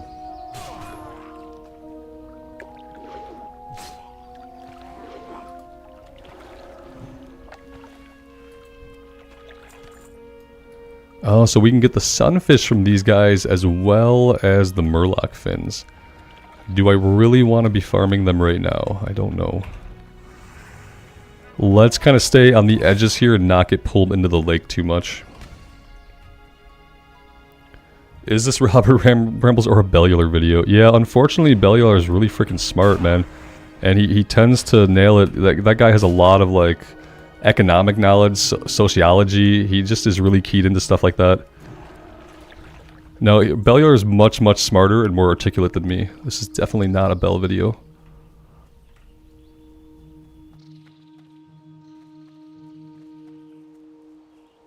Yeah, the hyperspawns here are going to be nasty with it being Murlocs, and they run, so that's going to be disgusting as well.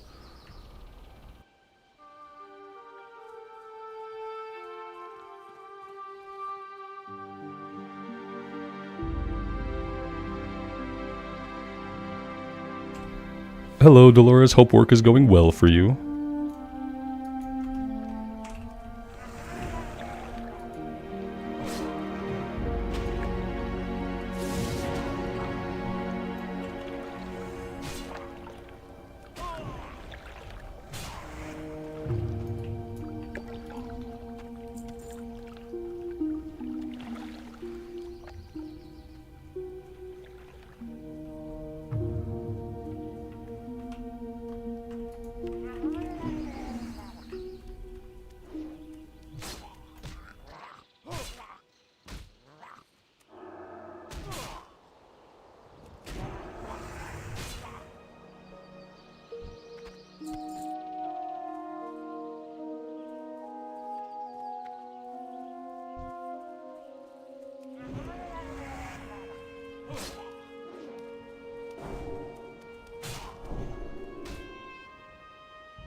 Now, hanging out with you guys is probably not going to get me killed, but what it has done, it's made sure that I never have Blessing of Might up, so I'm just going to blame chat for there never being a Blessing of Might up on the character. I don't really know what else to do.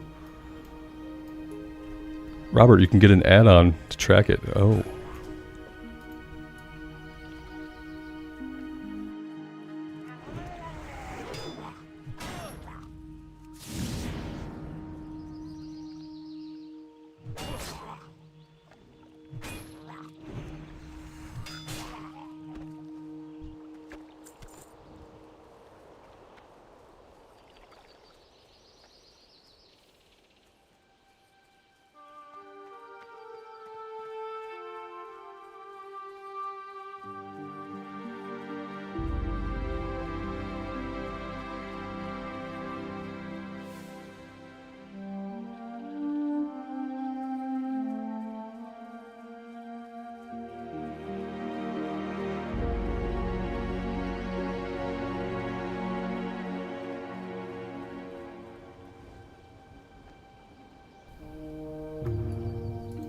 What kind of shoes are they, Dustin? You can scrub most things out of shoes. I have a couple of pairs of shoes that I'll scrub them. I'll spray a little bit of disinfectant onto the bottoms of them. I'll scrub the bottoms of them, and depending on what the surface on top is like, you can usually use some like dish soap and a rag to kind of like soak up. It's really key to get the stain when it first hits the material. Get a wet cloth and just push it onto it. Don't rub it in. Just push it on. Let it first absorb the stain out a little bit. Then go to a new part, a fresh part of the rag, and then try to do a little bit of gentle scrubbing. But dish soap works well for getting stains out of most fabrics if you catch it really fast.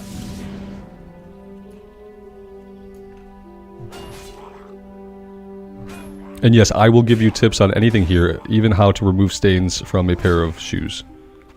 That's what you're stuck with now.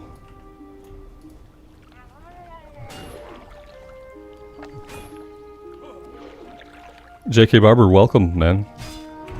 You just watched the first episode of this character last night. This is the first time that I've streamed on YouTube, so welcome. It's a day of first. Mundo, more live streams will be coming.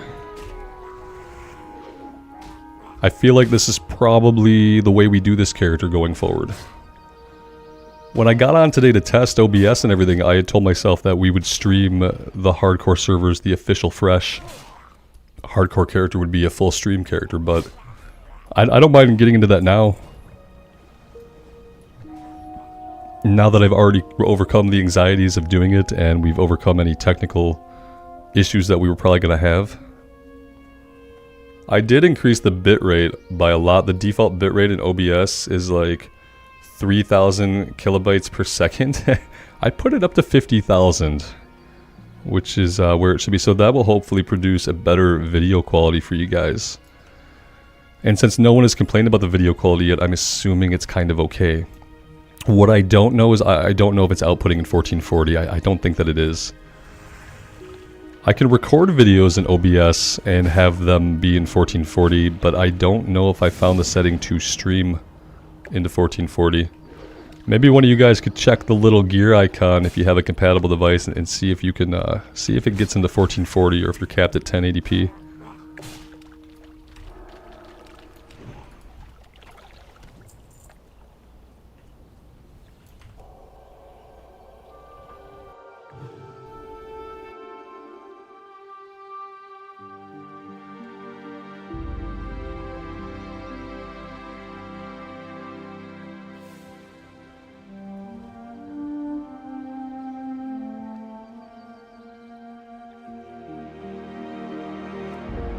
No 1440, so yeah, I need to figure that out. I prefer my content to be in 1440. It makes it so that like dark areas are less grainy and there's just less pixelation in general, and it's kind of a quality that I strive for. Now on Twitch you literally can't stream in 1440, but on YouTube you're supposed to be able to. So I need to just figure that out. Thought I had it set properly, but I'll look into it. As long as it looks decent, it doesn't look horrible like it did earlier today, then I guess I'm okay with it. I'll check out the video quality on the playback and see what that's like.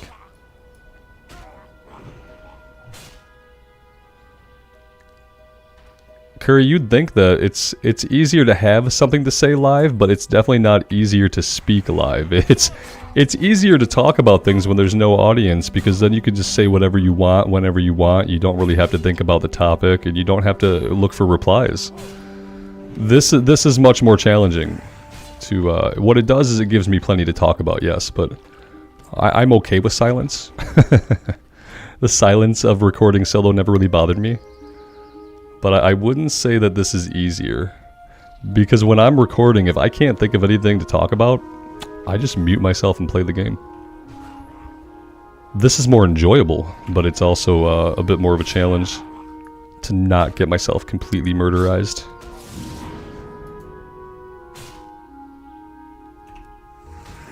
And also what's happening is, like, even when I'm not actively talking to you guys, I'm trying to read chat. And then the other thing that's happening is I'm thinking about the stuff that we've been talking about, so it's on my mind, which is a distraction from the game. Basically, you know, streaming is a lot of fun, it seems. But it does create layers of distraction. I think it's worth it. Might is off, thank you. See, look at that. You guys can help. You guys can help. I didn't say this really, but backseat gaming? Yeah, let's get some backseat gaming going on.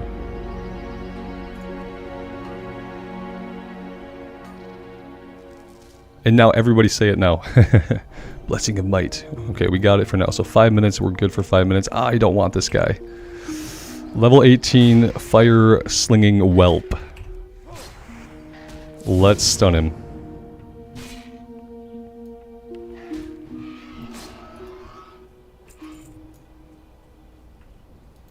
We need condor meat for Redridge Goulash.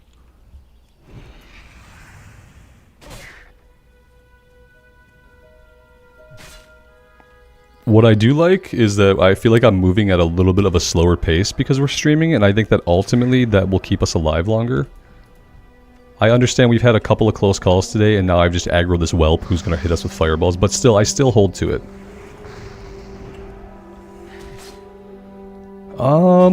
Are we gonna have to potion here to be safe? Maybe.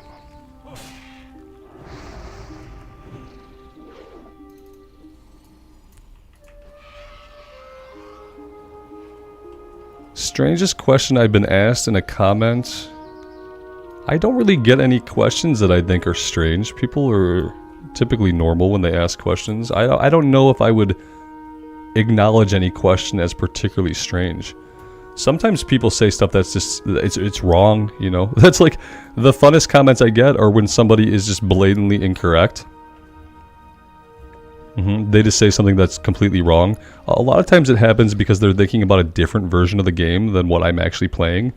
And they'll just comment about how things work or how this works and it's not right. But yeah, I don't think anybody's said anything or asked anything super weird.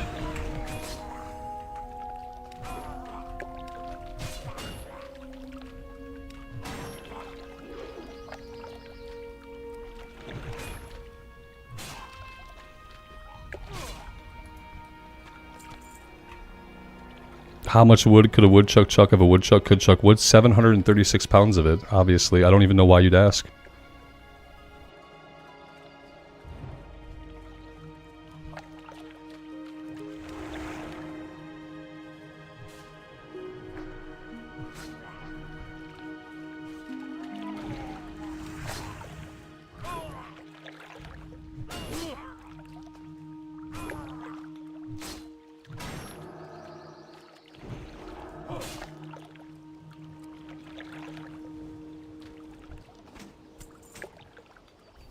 Oh, well, look at that. I moved my water bottle a little bit on my desk, and now I can see the time, the amount of time we've been live for. Apparently, we've been live for 1 hour and 51 minutes.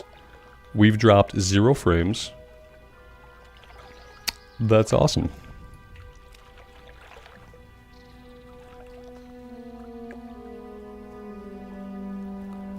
I don't eat sushi, so I don't know if putting ketchup on it is acceptable behavior. I feel like you can put anything on food that you want, and that's totally fine.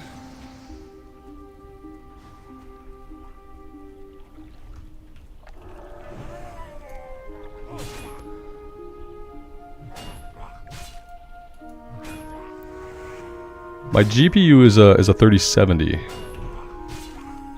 My CPU, I don't know the right now.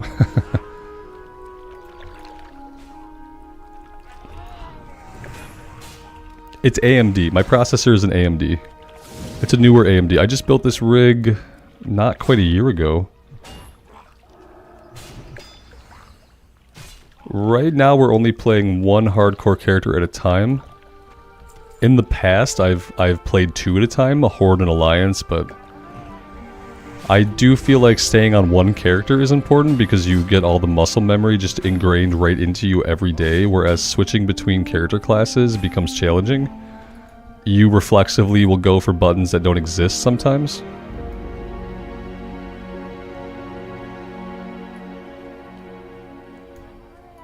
Yeah, I built my computer before the prices of GPUs dropped a lot. And if I would spend if I spent the money today, the amount of money that I spent to build this rig, then I could probably have a much better GPU. But my GPU is fine for classic WoW though. It's hard to justify like building a $5,000 rig when I play classic WoW.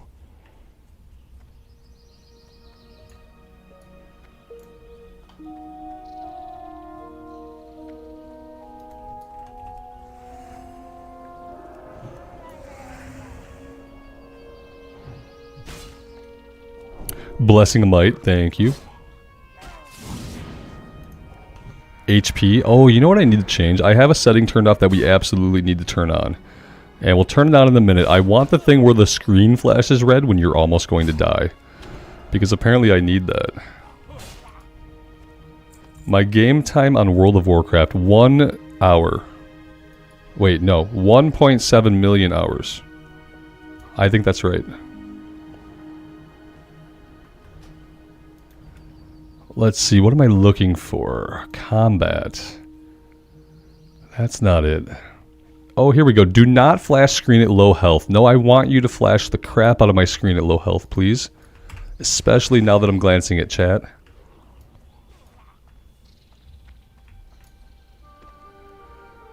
I want to grab one of these guys, but I was kind of hoping somebody else would jump on the other one.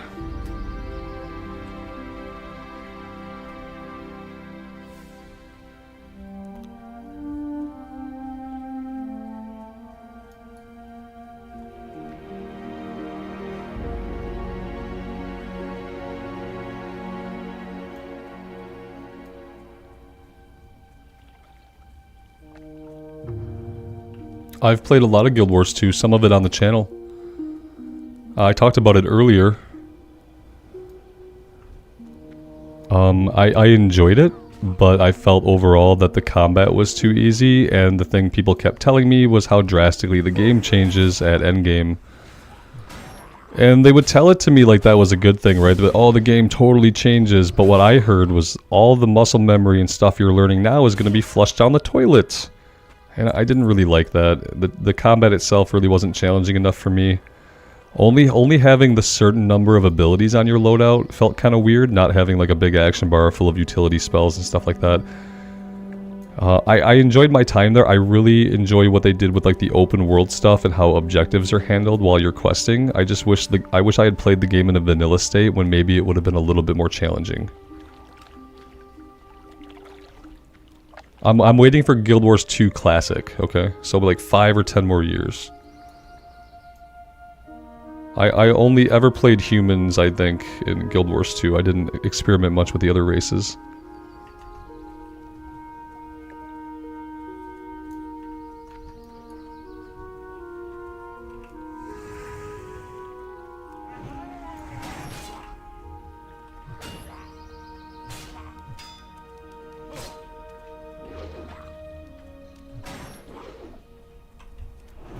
Yeah, especially when you play lots of World of Warcraft, you get into an MMO that has a very limited ability loadout, and it just doesn't really feel the same. If I had space, I could open these and we could save some inventory room here. Let's do this. That gives us a little bit of room, not a lot.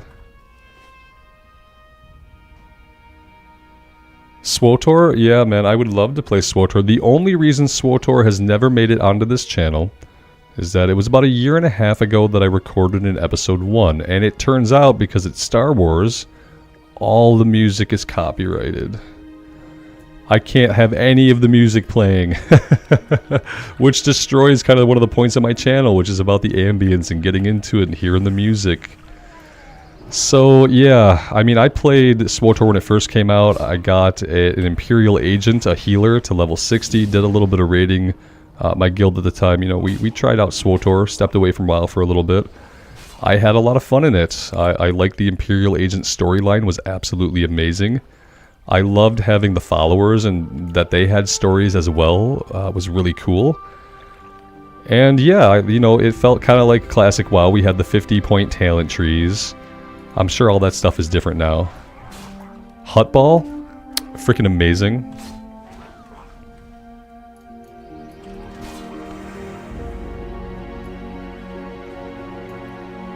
It's too easy now, Darks. Yeah, I'm not surprised. That's what happens to all MMOs, is like new systems get introduced, the numbers get crunched, classes get balanced, and eventually you're left with like an early game that feels nothing like what it used to feel like. And when you're a new player or a returning player coming into that, it's just kind of off-putting. It's kind of off-putting. It makes you feel like all the content you're doing is pointless. And you know, hey, the whole way the game works is going to change, you know, in X amount of levels is never a good feeling to have. Am I going to play if a new season came out, a new season of, are we talking about the new classic season they've promised us? If we're talking about the new classic season, then yeah, I'm going to play the new season. I would suspect we're not going to see a season of classic WoW until probably November. Similar to when Season of Mastery came out. I will check it out. I don't have a lot of hope for it yet. If they just do another experience buff season, that's going to be super lame, so I'm assuming that's not what they're going to do. And I'm assuming they have lots of cool ideas for their season. Now, the seasonal stuff is not the hardcore servers, so we're getting hardcore official fresh start servers sometime this summer. And the seasonal classic era stuff they promised us is something different, and it's not going to come till later in the year. Yeah, I'm going to be doing both. We're going to be playing on the hardcore servers as soon as they open, and we'll be doing the new season as well whenever that starts. And I think it's going to be far enough apart, you know what I mean? It's not going to be around the same time period. One's going to be in the summer, and then one's going to be in November, December.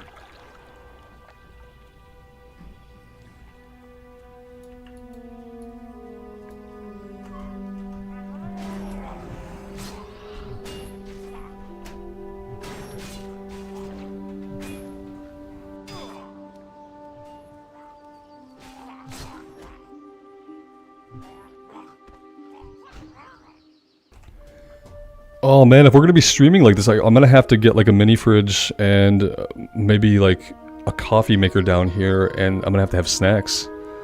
What you guys don't know is that a lot of time when I'm playing, I'm eating. If there's travel or downtime, I'm often snacking on something, which is easy to do when I'm just recording and I'm not, you know, responding or having active conversations. It turns out it's harder to do that stuff when you're streaming.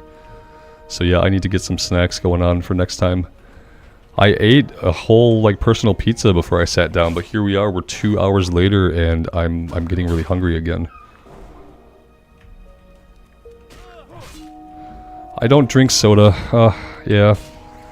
It's coffee, water. I drink milk. I drink probably more milk than I should because I'm always feeling like it's just giving me extra calories that I need that I'm not getting elsewhere. I'll have a fridge full of milk. My quest is done. Thank you. I would not have noticed, so I appreciate that. We still need condor meat and some other things. I don't edit them out, I mute myself like this while... See, you didn't hear any of that, did you?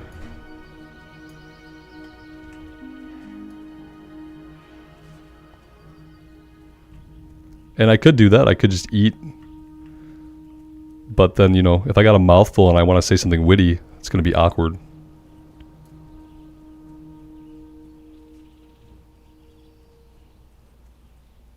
Let's go after some of these condors if we can.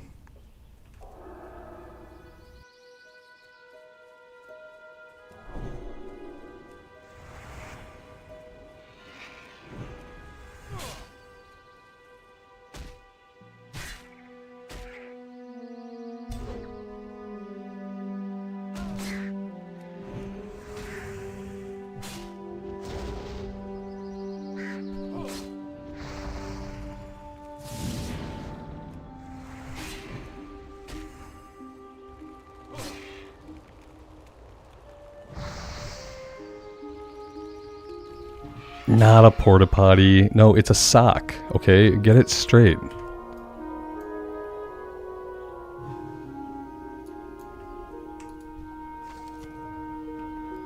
What would I say is the worst leveling zone?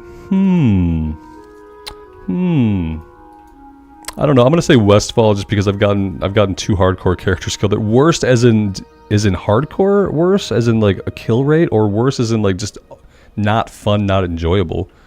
I don't think there's really any zones that I don't enjoy in some way, but as far as like my least favorite to put a hardcore character through, probably Westfall.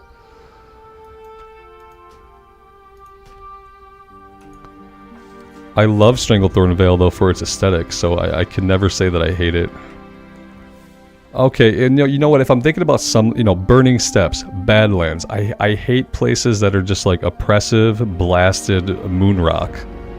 Oppressive, blasted moon rock is the aesthetic that I don't like. When am I bringing back the Gnome Warrior? The Gnome Warrior died. It was hardcore. She's dead. I can't bring her back. There's no rezzing. I don't have the power.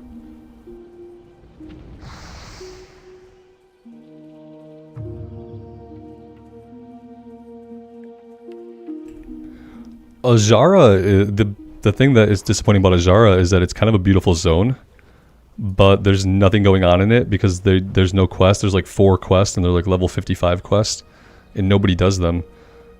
Azara is biggest waste of a zone in Classic. Biggest waste of a zone would be Azara. I feel like Azara should be something that you can do like after or during Ashenvale, and it would be really cool to see it used that way. That's right, in Cataclysm it became a goblin zone, didn't it? They did put more into it in Cataclysm, but it was a goblin zone. I didn't really care for that either, actually. I don't really like goblins. It's partially how Blizzard portrays them in the game, but I'm not a big fan of goblins.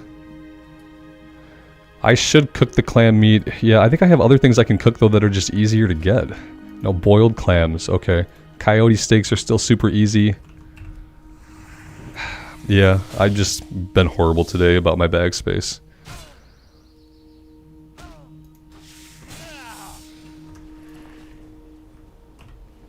We have almost 4 gold, I realize. Maybe it's time to get a couple of 8-slot bags.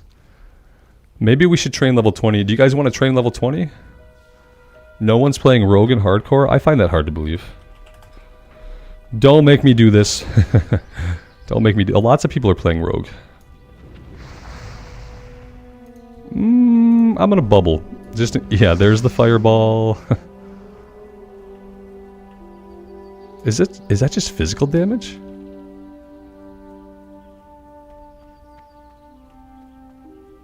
Oh, snap. Wrong one, Robert. What is this? Oh, these are both... Oh, okay. Physical and spells is Divine Protection. That's the one I want.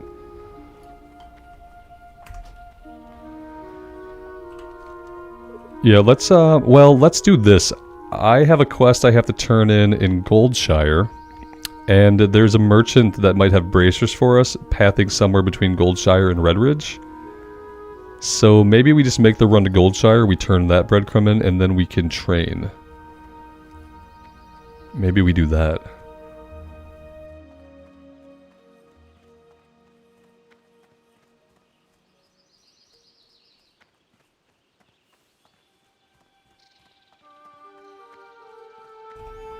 I'd love to do Rogue again, because Rogue is a class that I really enjoy, but I didn't enjoy our Rogue at all that we played. Because it was the Night Elf, starting zones, just, they get under my skin and I don't know why.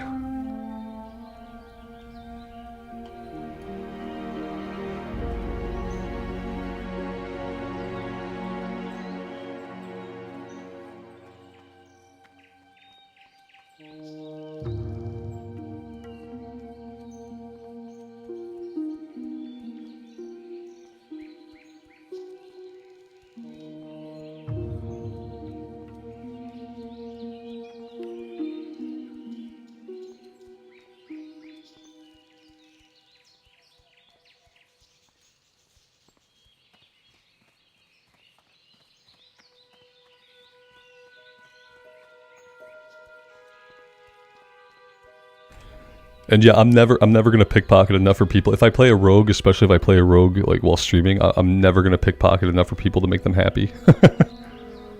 And I've looked at the loot tables for pickpocketing too, and you can get some really amazing stuff.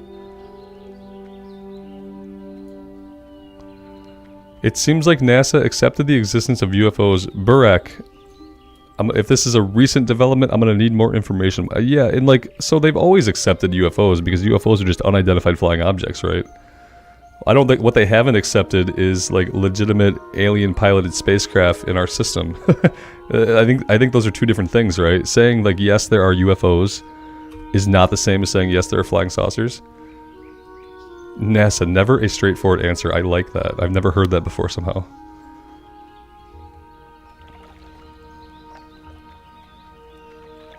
Gary, thanks for being here, man. I appreciate it.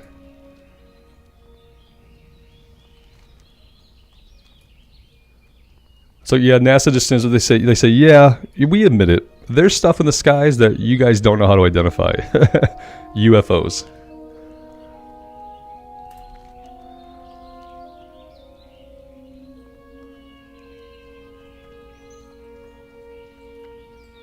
If I had a macro set up to pickpocket, but I'm not going to start every combat from stealth, and I'm not going to start every combat from behind. Yeah, I think there are classes that people just, they like to see played a certain way. And I know when I'm not going to do that. Unidentified aerial phenomenon. Yeah. Because they're not just aircraft, are they? They're like Rubik's cubes and stuff that shoot down into the water, like other weird shit.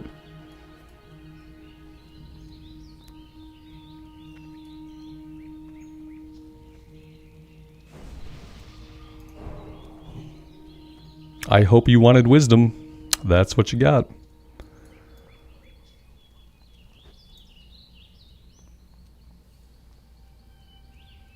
It's a full, yeah, Wilder, I'm sure that's gonna work, man. It's a full pickpocket run. We don't fight, we just pickpocket everything. Come on, man. Give me a break.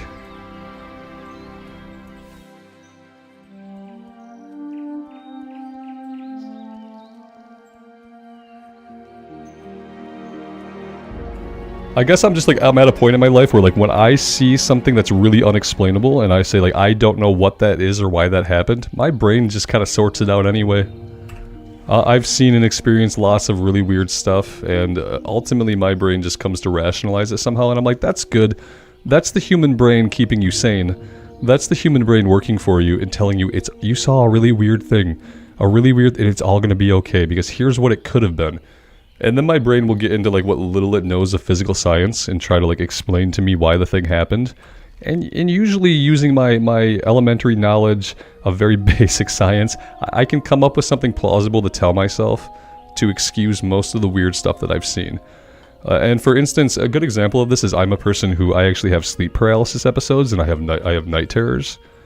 And so what happens for me is that like I'll be laying in bed and I will be sleeping but awake, so I'll be conscious and I can like see the room, but I'm paralyzed because most of my brain is asleep. And you basically see dream shit overlaid into reality. So you'll see creatures, I say creatures because they're not definable, they'll walk in and out of your room. You're just there, you know, completely paralyzed, unable to move, scream, call out for help. It's really... so I've experienced stuff like that, and like for a long time in my life, I had no idea what that stuff was. And I thought it was all paranormal stuff happening to me as a kid, and then I learned about sleep paralysis, and I learned about night terrors, and I was like, oh, this is a real thing that affects real people. It's not something unexplained or paranormal at all. And yeah, sleep paralysis is terrifying, especially when you don't know what it is or what's happening to you. For me, like sometimes I could actually move from where I was at. I could like, it's weird, you feel like you're throwing yourself out of bed and crawling across the floor. Your limbs all feel numb as if they're asleep. And then what happened to me was if I got too far, I'd rubber band back to the bed. And I realized like, oh shit, I'm stuck in this bed till I wake myself up. And the only way that I found to wake myself up from a sleep paralysis episode is to like get my adrenaline to kick in. You have to get your adrenaline to kick in, and that's what wakes up the rest of your brain. Otherwise, you just feel trapped. And so after being a kid that experienced that growing up, and like telling people about it, you tell your parents about it, and they think, oh, it's just a dream. You're just having bad dreams. And you're like, no, listen, this is different. Nobody really listens to you. They just want to excuse it. So after that, I'm like, I'm wary of anything that's paranormal. I'm wary of anything people say is otherworldly because of just the crap I've experienced that ended up being like a medical phenomenon. It's hard for me to say like, yeah, the truth is out there, but the truth is also inside of us a lot of the time.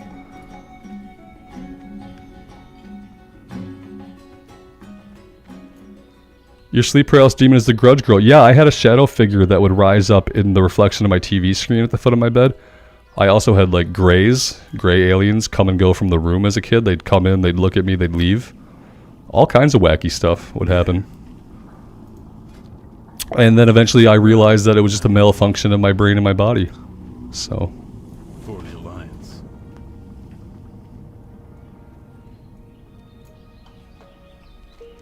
Alright, so we did that little breadcrumb. Can we train level 20 at the guy here? We probably can, but it's not going to give us the quest, is it? No, I've never had a dream that then the dream acts out in real life the next day. Nope, I've never had a prophecy. Need help? Have a good one. We got Exorcism, which we can only use against undead in Classic. Flash of Light, which is going to be amazing for when we almost die. Devotion Aura rank 3. And that's it. Level 22, we get Holy Light. What else? Concentration Aura, Seal of Justice. Blessing of Might, rank 3. Light bless you. Yeah, Tedestrial, I knew all about Greys before because I was a kid that loved paranormal stuff, and I'd watch all the TV specials and I'd read all the books, so I had all that imagery ingrained right into my brain, man. All that imagery was ingrained in my brain just waiting for the sleep paralysis episodes, man. I wish I had never read about that stuff as a kid and like put that stuff in my brain because I had a rough time. I had until it was when I was 19 that I did some online reading and finally found out like what was really happening to me. So yeah, basically you put the stuff into your brain just spits it back out at you during those episodes. For the Alliance. Just like it would with a normal dream. Let's see. So yeah, we should go to Stormwind maybe. Then again, you guys are telling me like if we do that Paladin quest, it's probably going to kill us right now, right? So maybe that's not the play. Either way, we go to Stormwind so we can jump on a flight point. What are the only WoW books I've read? Let's see. I read the prequel for BFA, which was bad. I've read the Arthas novel, which was not good. I don't really like the fiction. I don't know. Some of it's written okay, a lot of it isn't. And to me, it's like it all reads kind of like fan fiction. And unfortunately, I have another problem, and that other problem is that I used to think I was going to be a writer of fiction. I grew up thinking that and practicing writing and spent years and wrote thousands and thousands of pages practicing. So I'm an okay writer, so when I see other works of fiction, I'm pretty critical. I'm pretty critical about how it feels to read it. And then I have this other problem where I read Brandon Sanderson books, and basically once you've read a couple Brandon Sanderson books, you really can't go back to reading other fantasy authors because they're just not as good. And that's not fair to them, really. It's not fair to other fantasy authors because I don't know why Brandon Sanderson is as good of a writer as he is. I don't know why his writing and dialogue is so easy to imagine and like just see it in my mind, but that's how it is. And when I try to read other people, it's just that doesn't happen anymore.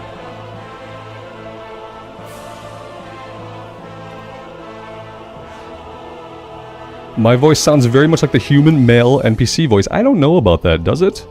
For the Alliance. Yeah, I can make myself sound a little bit like that. Wheel of Time was good. I'll point out that Sanderson finished Wheel of Time. He finished Wheel of Time. And that was how like I came into knowing who he was initially, because I also was a big reader of Wheel of Time, and I thought that was like the penultimate fantasy series, you know. But I will say that compared to Sanderson, a lot of Jordan's writing is boring and long-winded, and I never thought I would say that back in the day, but yeah, compared to how Sanderson writes epic fantasy, Jordan's style was an older style. It's just a lot of words and not a lot of natural imagery. It was almost impossible for me to imagine the world created in Wheel of Time really articulately, but when I was reading Mistborn and then reading like from the Stormlight Archive, I can see everything. It's so easy to imagine. And I don't know what the difference is, but it has to do with the writing styles. Jordan gives a lot of detail, and Sanderson gives enough detail that your brain naturally fills in the rest, and you're not trying to put all these words together. And I think that's the big difference, is that things like Jordan are very wordy, and the descriptions are very long. And they're good descriptions, right? But when a description is very, very wordy, it's like your brain doesn't put all the pieces together naturally to form a coherent image. Yeah, Jordan, basically, you said it. Jordan was slow, but really great for his time. Absolutely.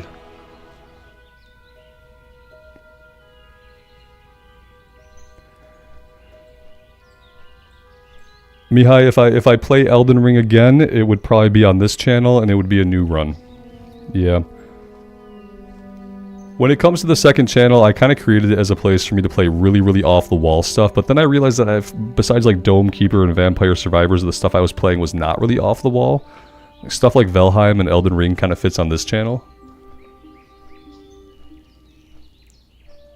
Yes, like 4 pages of how someone's cloak flows in the wind. Yeah, kind of like that, but that was more so like the descriptions of cities, the description of a room. It would just take too long to tell me what the room looked like or to tell me what the city looked like. Whereas Sanderson can somehow use a very few words, and you just form an image in your mind, and you're like, okay, yeah, it probably looks like this, and you don't have to crunch the info too hard. And the same thing with his action sequences is the way he writes character movement in battles. You read the words, and your brain just says, okay, that's enough words for me to know and form an image of what I think is happening. And I remember Jordan's writing. He wrote his sword fights with the form name, so it was like Willow on the Winds meets Clashing Tiger, you know. And he wove these form names together whenever he was describing sword fights, which on one hand let you think about anything you wanted, on the other hand just didn't give you enough information to see how truly cool the fights were.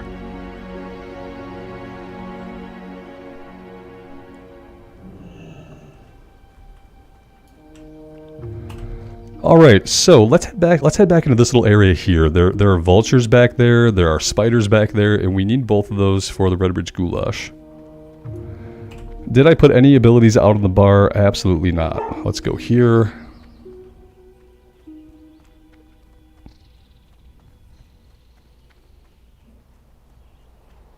Was that all? We got Exorcism, we don't need that right now though. Divine Protection 2 we have out. I thought there was one more thing we needed to drag out.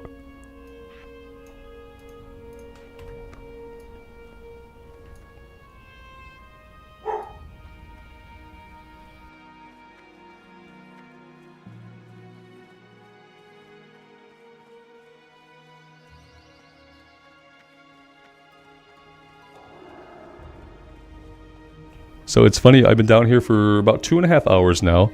It's gotten to the point where my Texas Blue Healer, he hears my voice and he forgot that I'm down here and he doesn't know who's down here now, and now he's barking at me from the top of the stairs. My Jack Russell Terrier, people said the breed was noisy. He doesn't make any noises at people. He doesn't make any noises at me. I take him on walks. He doesn't bark at other barking dogs. He doesn't bark at people. And he's just the most well-behaved little boy. And then I have a giant 90-pound Blue Healer who just barks at everything, even me.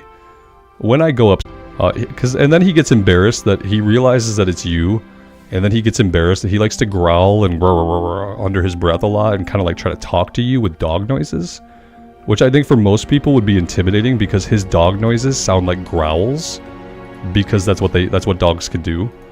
So not only does he bark a lot, he tries to talk to you.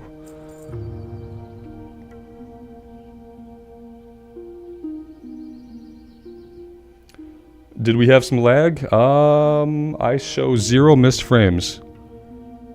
Let me know if we're good.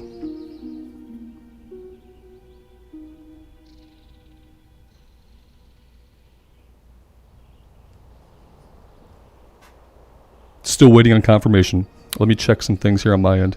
Think we're good now? Okay, yeah, I have 0 missed frames still. It could have been anything, I guess. Yeah, it looks like it's fine. Cool, cool. What do we have? Underbelly scales. I totally don't want to do that quest right now. Have a good one. So we're not going to, but I'll take it. You need something? Bang of Knolls. This is what? A kill quest. 10 brutes, 8 mystics. Be careful. It could have been an internet hiccup. I feel like it should have showed me some dropped frames if that was the case, if it was a problem with my connection.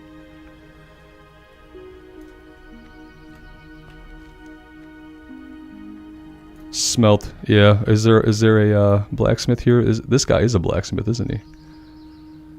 Where is your furnace and your anvil? Here we go.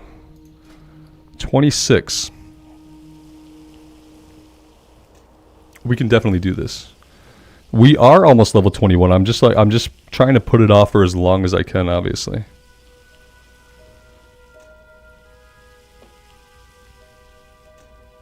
Nothing more exciting than watching the professions bar go from left to right.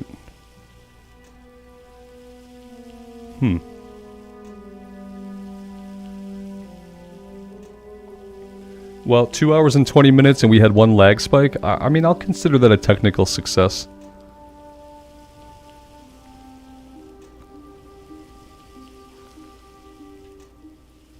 Tedestrial, yeah, I don't think you can believe most stereotypes about dogs. But I think some of them are accurate. I think anybody with a blue healer agrees that they like to bark.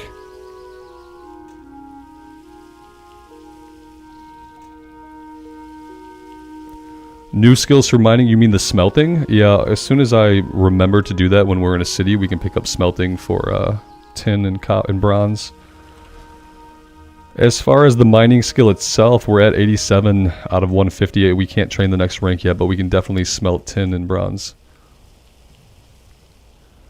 A Jack Russell Terrier is probably a good first-time dog breed if you have lots of time for your dog. And the same can basically be said of any dog, I guess. What I wouldn't suggest, especially with a small dog with a small bladder, is to be in any situation where this dog has to be left alone in a cage. If you have to go off to the office for 6 to 8 hours a day and there's no one at home to take care of the dog, then it's not a good dog, I don't think, to kettle train. And some dogs you can do that with. Usually bigger dogs, you can get them to a point where if you have to go to work and they can't be trusted around the house, you can kennel them while you're training them. With a JR, I'd say they're great dogs if you have a lot of free time.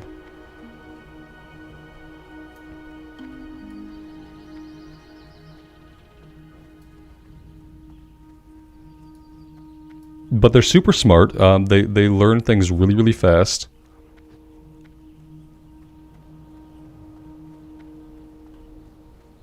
And the good thing about a Jack Russell is, like, if you can't get them outside a lot, you can train them to use the potty on a pee pad.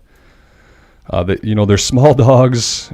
It's also a transitionary step. You kind of have to train them to pee pad first because they can't hold their bladders long enough to really make it outside every time. So we've got our dog trained to go on a pee pad, and then that is like a step to getting them to where they're only going to go potty outside.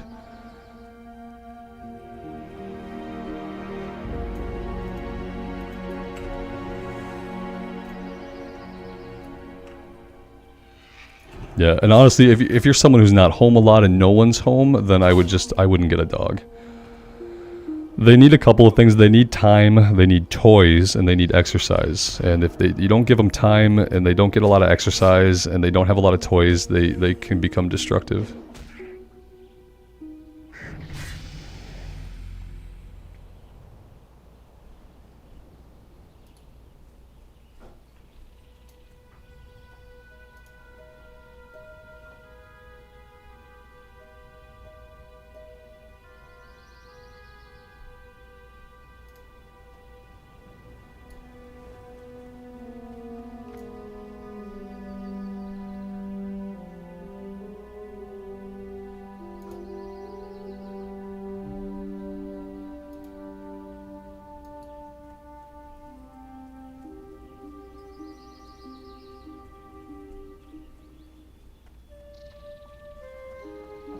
Yeah, if you live in the countryside and you have a lot of space, then it's perfect. You know, they love to be outside.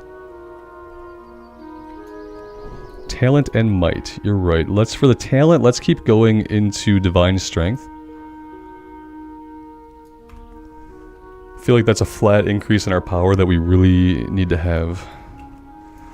Level 20 greater tarantulas? Nah, I dislike the level 20 greater tarantulas. I kind of thought we were going to be dealing with green enemies over here. But once again, that proves not to be the case.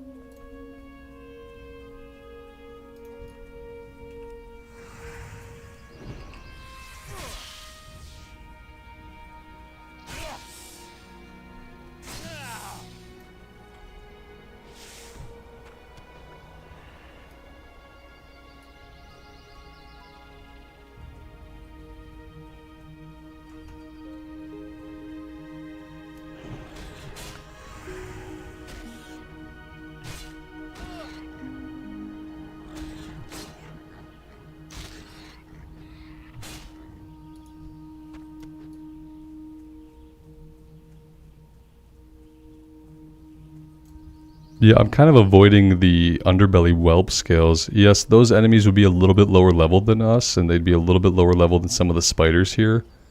But they're also going to be casting Fireball, which... it's a quick way to get killed. The tarantulas are level 20, but they don't shoot fireballs at us.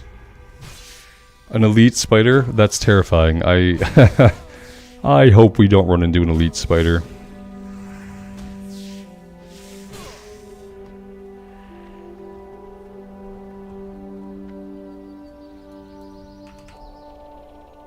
Let's go grab the tin vein.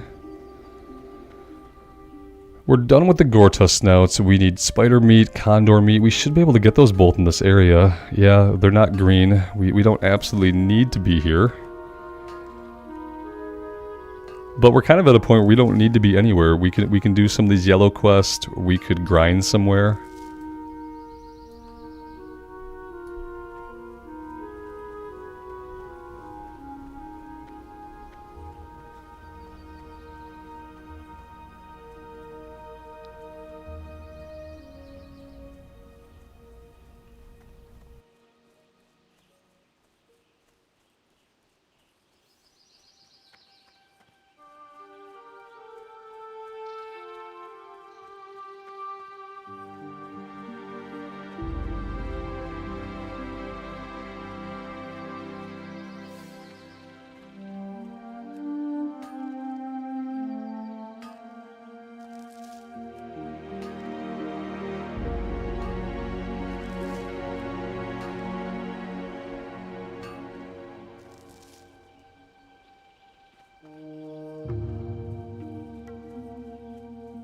We could grind in Westfall.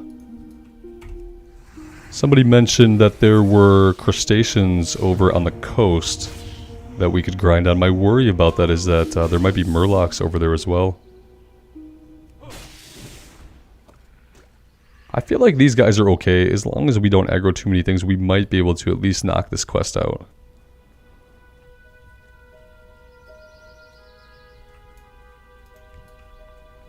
We'll see how hard he can hit us. Level 17 whelp with fireballs. Let's do a little stun here. Getting the poison off myself would be a smart idea too. I do have Purify Keybound, so I need to pay attention to the poisons that we have on us. Have I played all the classes in Classic? Not only have we played all the classes, we've gotten every class killed in Hardcore at least once. So keep in mind, by playing all the classes, some of them only got to like level 10. What level did we get the Warlock to? Level 11 when we killed the second Warlock?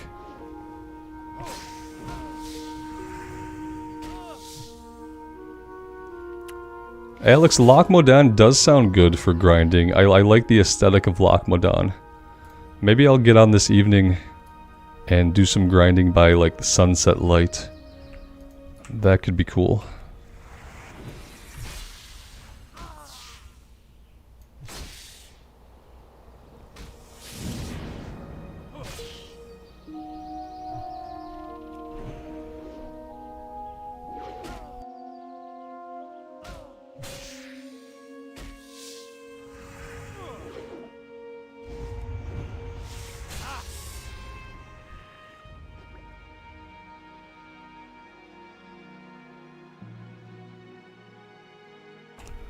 Right, yeah, Tactical Warrior, that was you, right, who left the comment. Okay, so they're around the middle part of the map.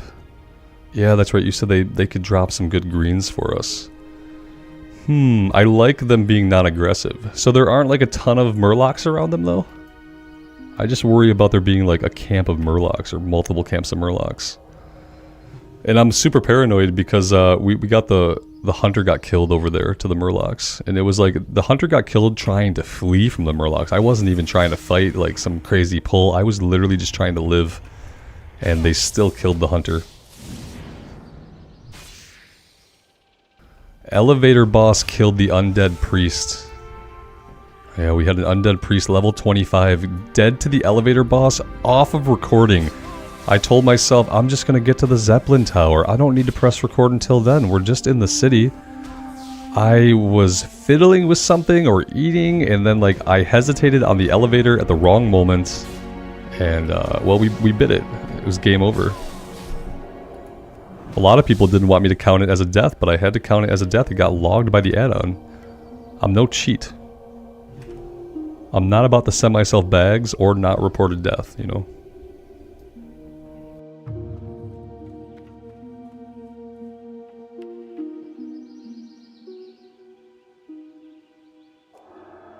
Dying to the elevator is terrible, but it's like, it's completely my own fault. There was not a point in time when I could even be upset about it, except upset at myself. You know what I mean? Like, I literally did not pay enough attention to get through the elevator. I got what I deserved. Unfortunately, in this case, what I deserve is permanent and long-lasting. It's not a glitch. It's not a glitch. It's not a glitch. I've heard this argument. I don't agree. We can have different opinions on this because we don't know. We didn't code the game. I was standing on the lip. I got caught on the lip. I hesitated back and I fell back. So it's like, you know, if you're walking through a Maynard's and you're not paying attention and a pallet falls on you, you don't get to say like, well, that pallet was glitched. No, it was up there not good, and you just walked under it and you got crushed by a pallet. You fall down an elevator, you fall down an elevator. I don't believe in glitches. I believe in bad choices made by me.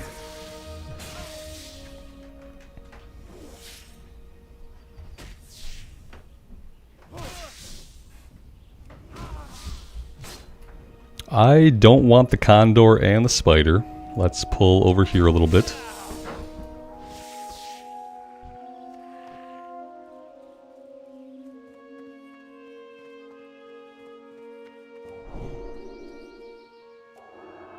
Every time I go to the elevator, I see bodies. It's sad but true. I feel like somebody dies there every day. Every day somebody dies. Yeah, not a glitch. It was a squish. Yes. Yes, exactly. I like that. It was a splat because we fell to our death. We probably got squished afterwards, I'm sure. But the first thing that happened was the splat.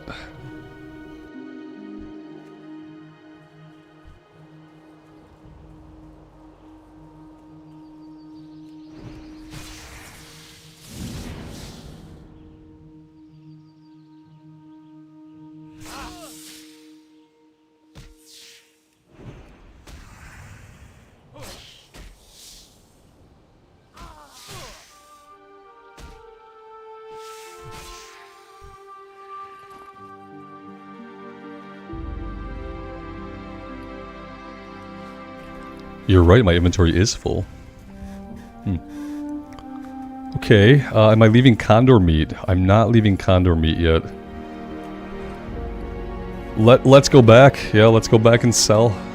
My inventory is in a woeful state. That's absolutely fair to say. Oh man, I want some coffee too. My coffee's gone. I made the mistake of only making 12 ounces of coffee when I came down into my office. And I should have made 24. I should have doubled it up, and I know better.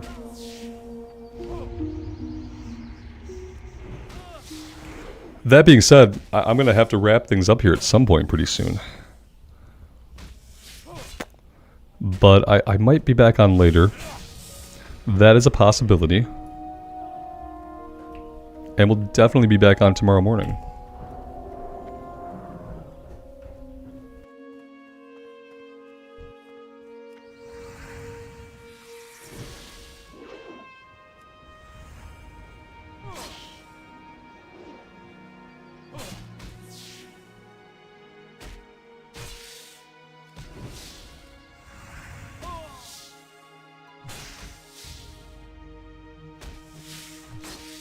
Do I do streaming for a living now? I don't have a normal job, if that's what you're asking me. If you're asking me if I make enough money on YouTube to support an individual or a family of individuals, I don't think so, no. The money that I do make on YouTube is incredible because I make money by playing video games on the internet, and I think that's absolutely marvelous. I don't know if I make a living off of it. I think I probably, and now, see, this is when we start talking about money, people are easily offended by money because people have different conceptions of how much money is a lot of money. Let's say that I make more than $2 a month on YouTube. Let's say that. I make more than $2.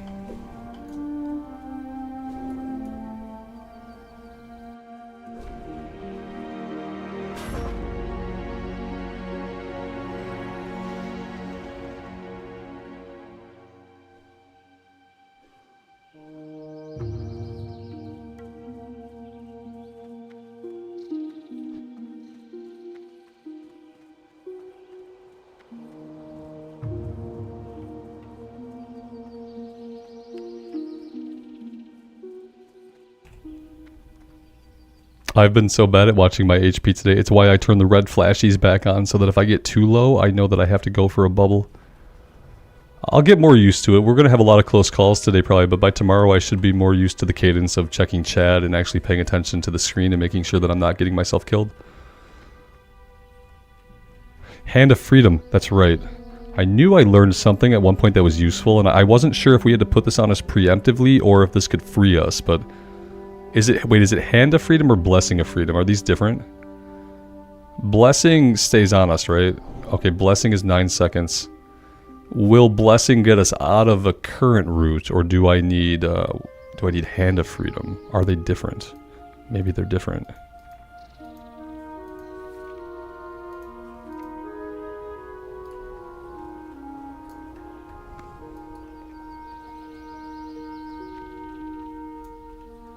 What can I do for you?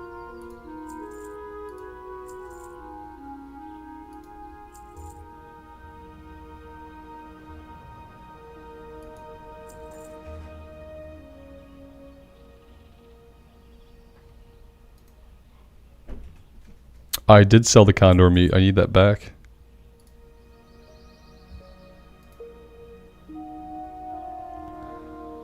I'm gonna try it. Next time we get rooted, I'll try Blessing of Freedom. It says it grants immunity to movement impairing effects. So if it grants immunity, we have to hope that maybe it will break us out of one that's already on us. How long have I been live for? 39 years. No, 2 hours and 41 minutes and 50 seconds.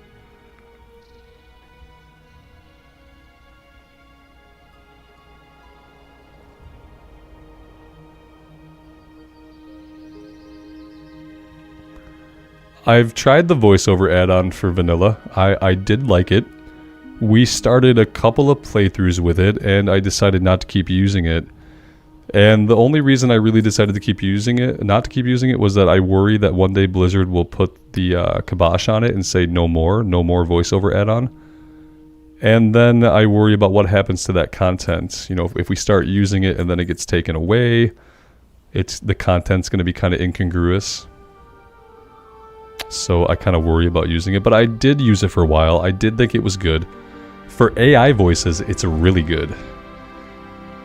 And I feel like if you're playing the game solo and you want to hear all the quests and you just want them read out to you, it's a perfect option and you should check it out.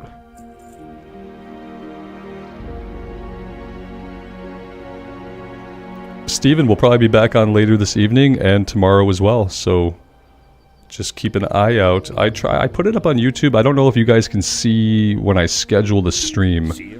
I had it scheduled, you know, for an hour earlier, an hour ahead of time, and I don't know if you guys get to see that or if it shows you that in any way.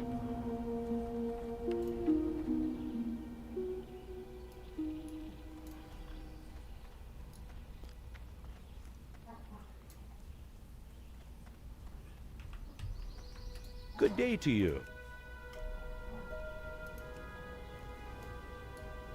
Have a good one. As far as what to do next, I think that maybe we will head somewhere else for a little while. Part of me wants to finish up Red Ridge Goulash. Part of me just wants to find somewhere to grind later. I am not sure. But guys, I think I am going to wrap it up here, though. I'm going to take a break. I do need to eat some more food, if you can believe that. I need to get some more coffee. I need to stretch my legs. I have been sitting now for close to 3 hours, which is a record for me recently. I'm proud of myself to be able to stay seated for so long. It's a little bit of a challenge. Thank you guys for being here. It's been an unexpected but wonderful day. And it's because of you guys. Have I made a decision on the Dead Mines run? I've decided not to do it for now. What I meant by I posted about it, I told YouTube to schedule it. I gave it a thumbnail and everything, and I was hoping that if you were on my page on YouTube that maybe it would show up there.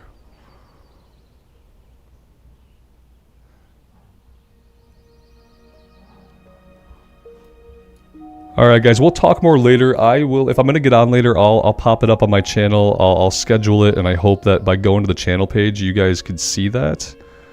You can also click the bell to be notified of stuff like that, if you want to know when we're going live and when we do go live. So yeah, I'm going to try to get back on later, and definitely get on tomorrow morning. Thank you guys for being here. I really do appreciate it. This is new, so it's going to have some growing pains. I just hope that we can keep the character alive through it all. Thank you guys again. As always, take care of yourselves out there in the real world, and take care of each other. And we'll see you back here again sometime soon. Bye for now.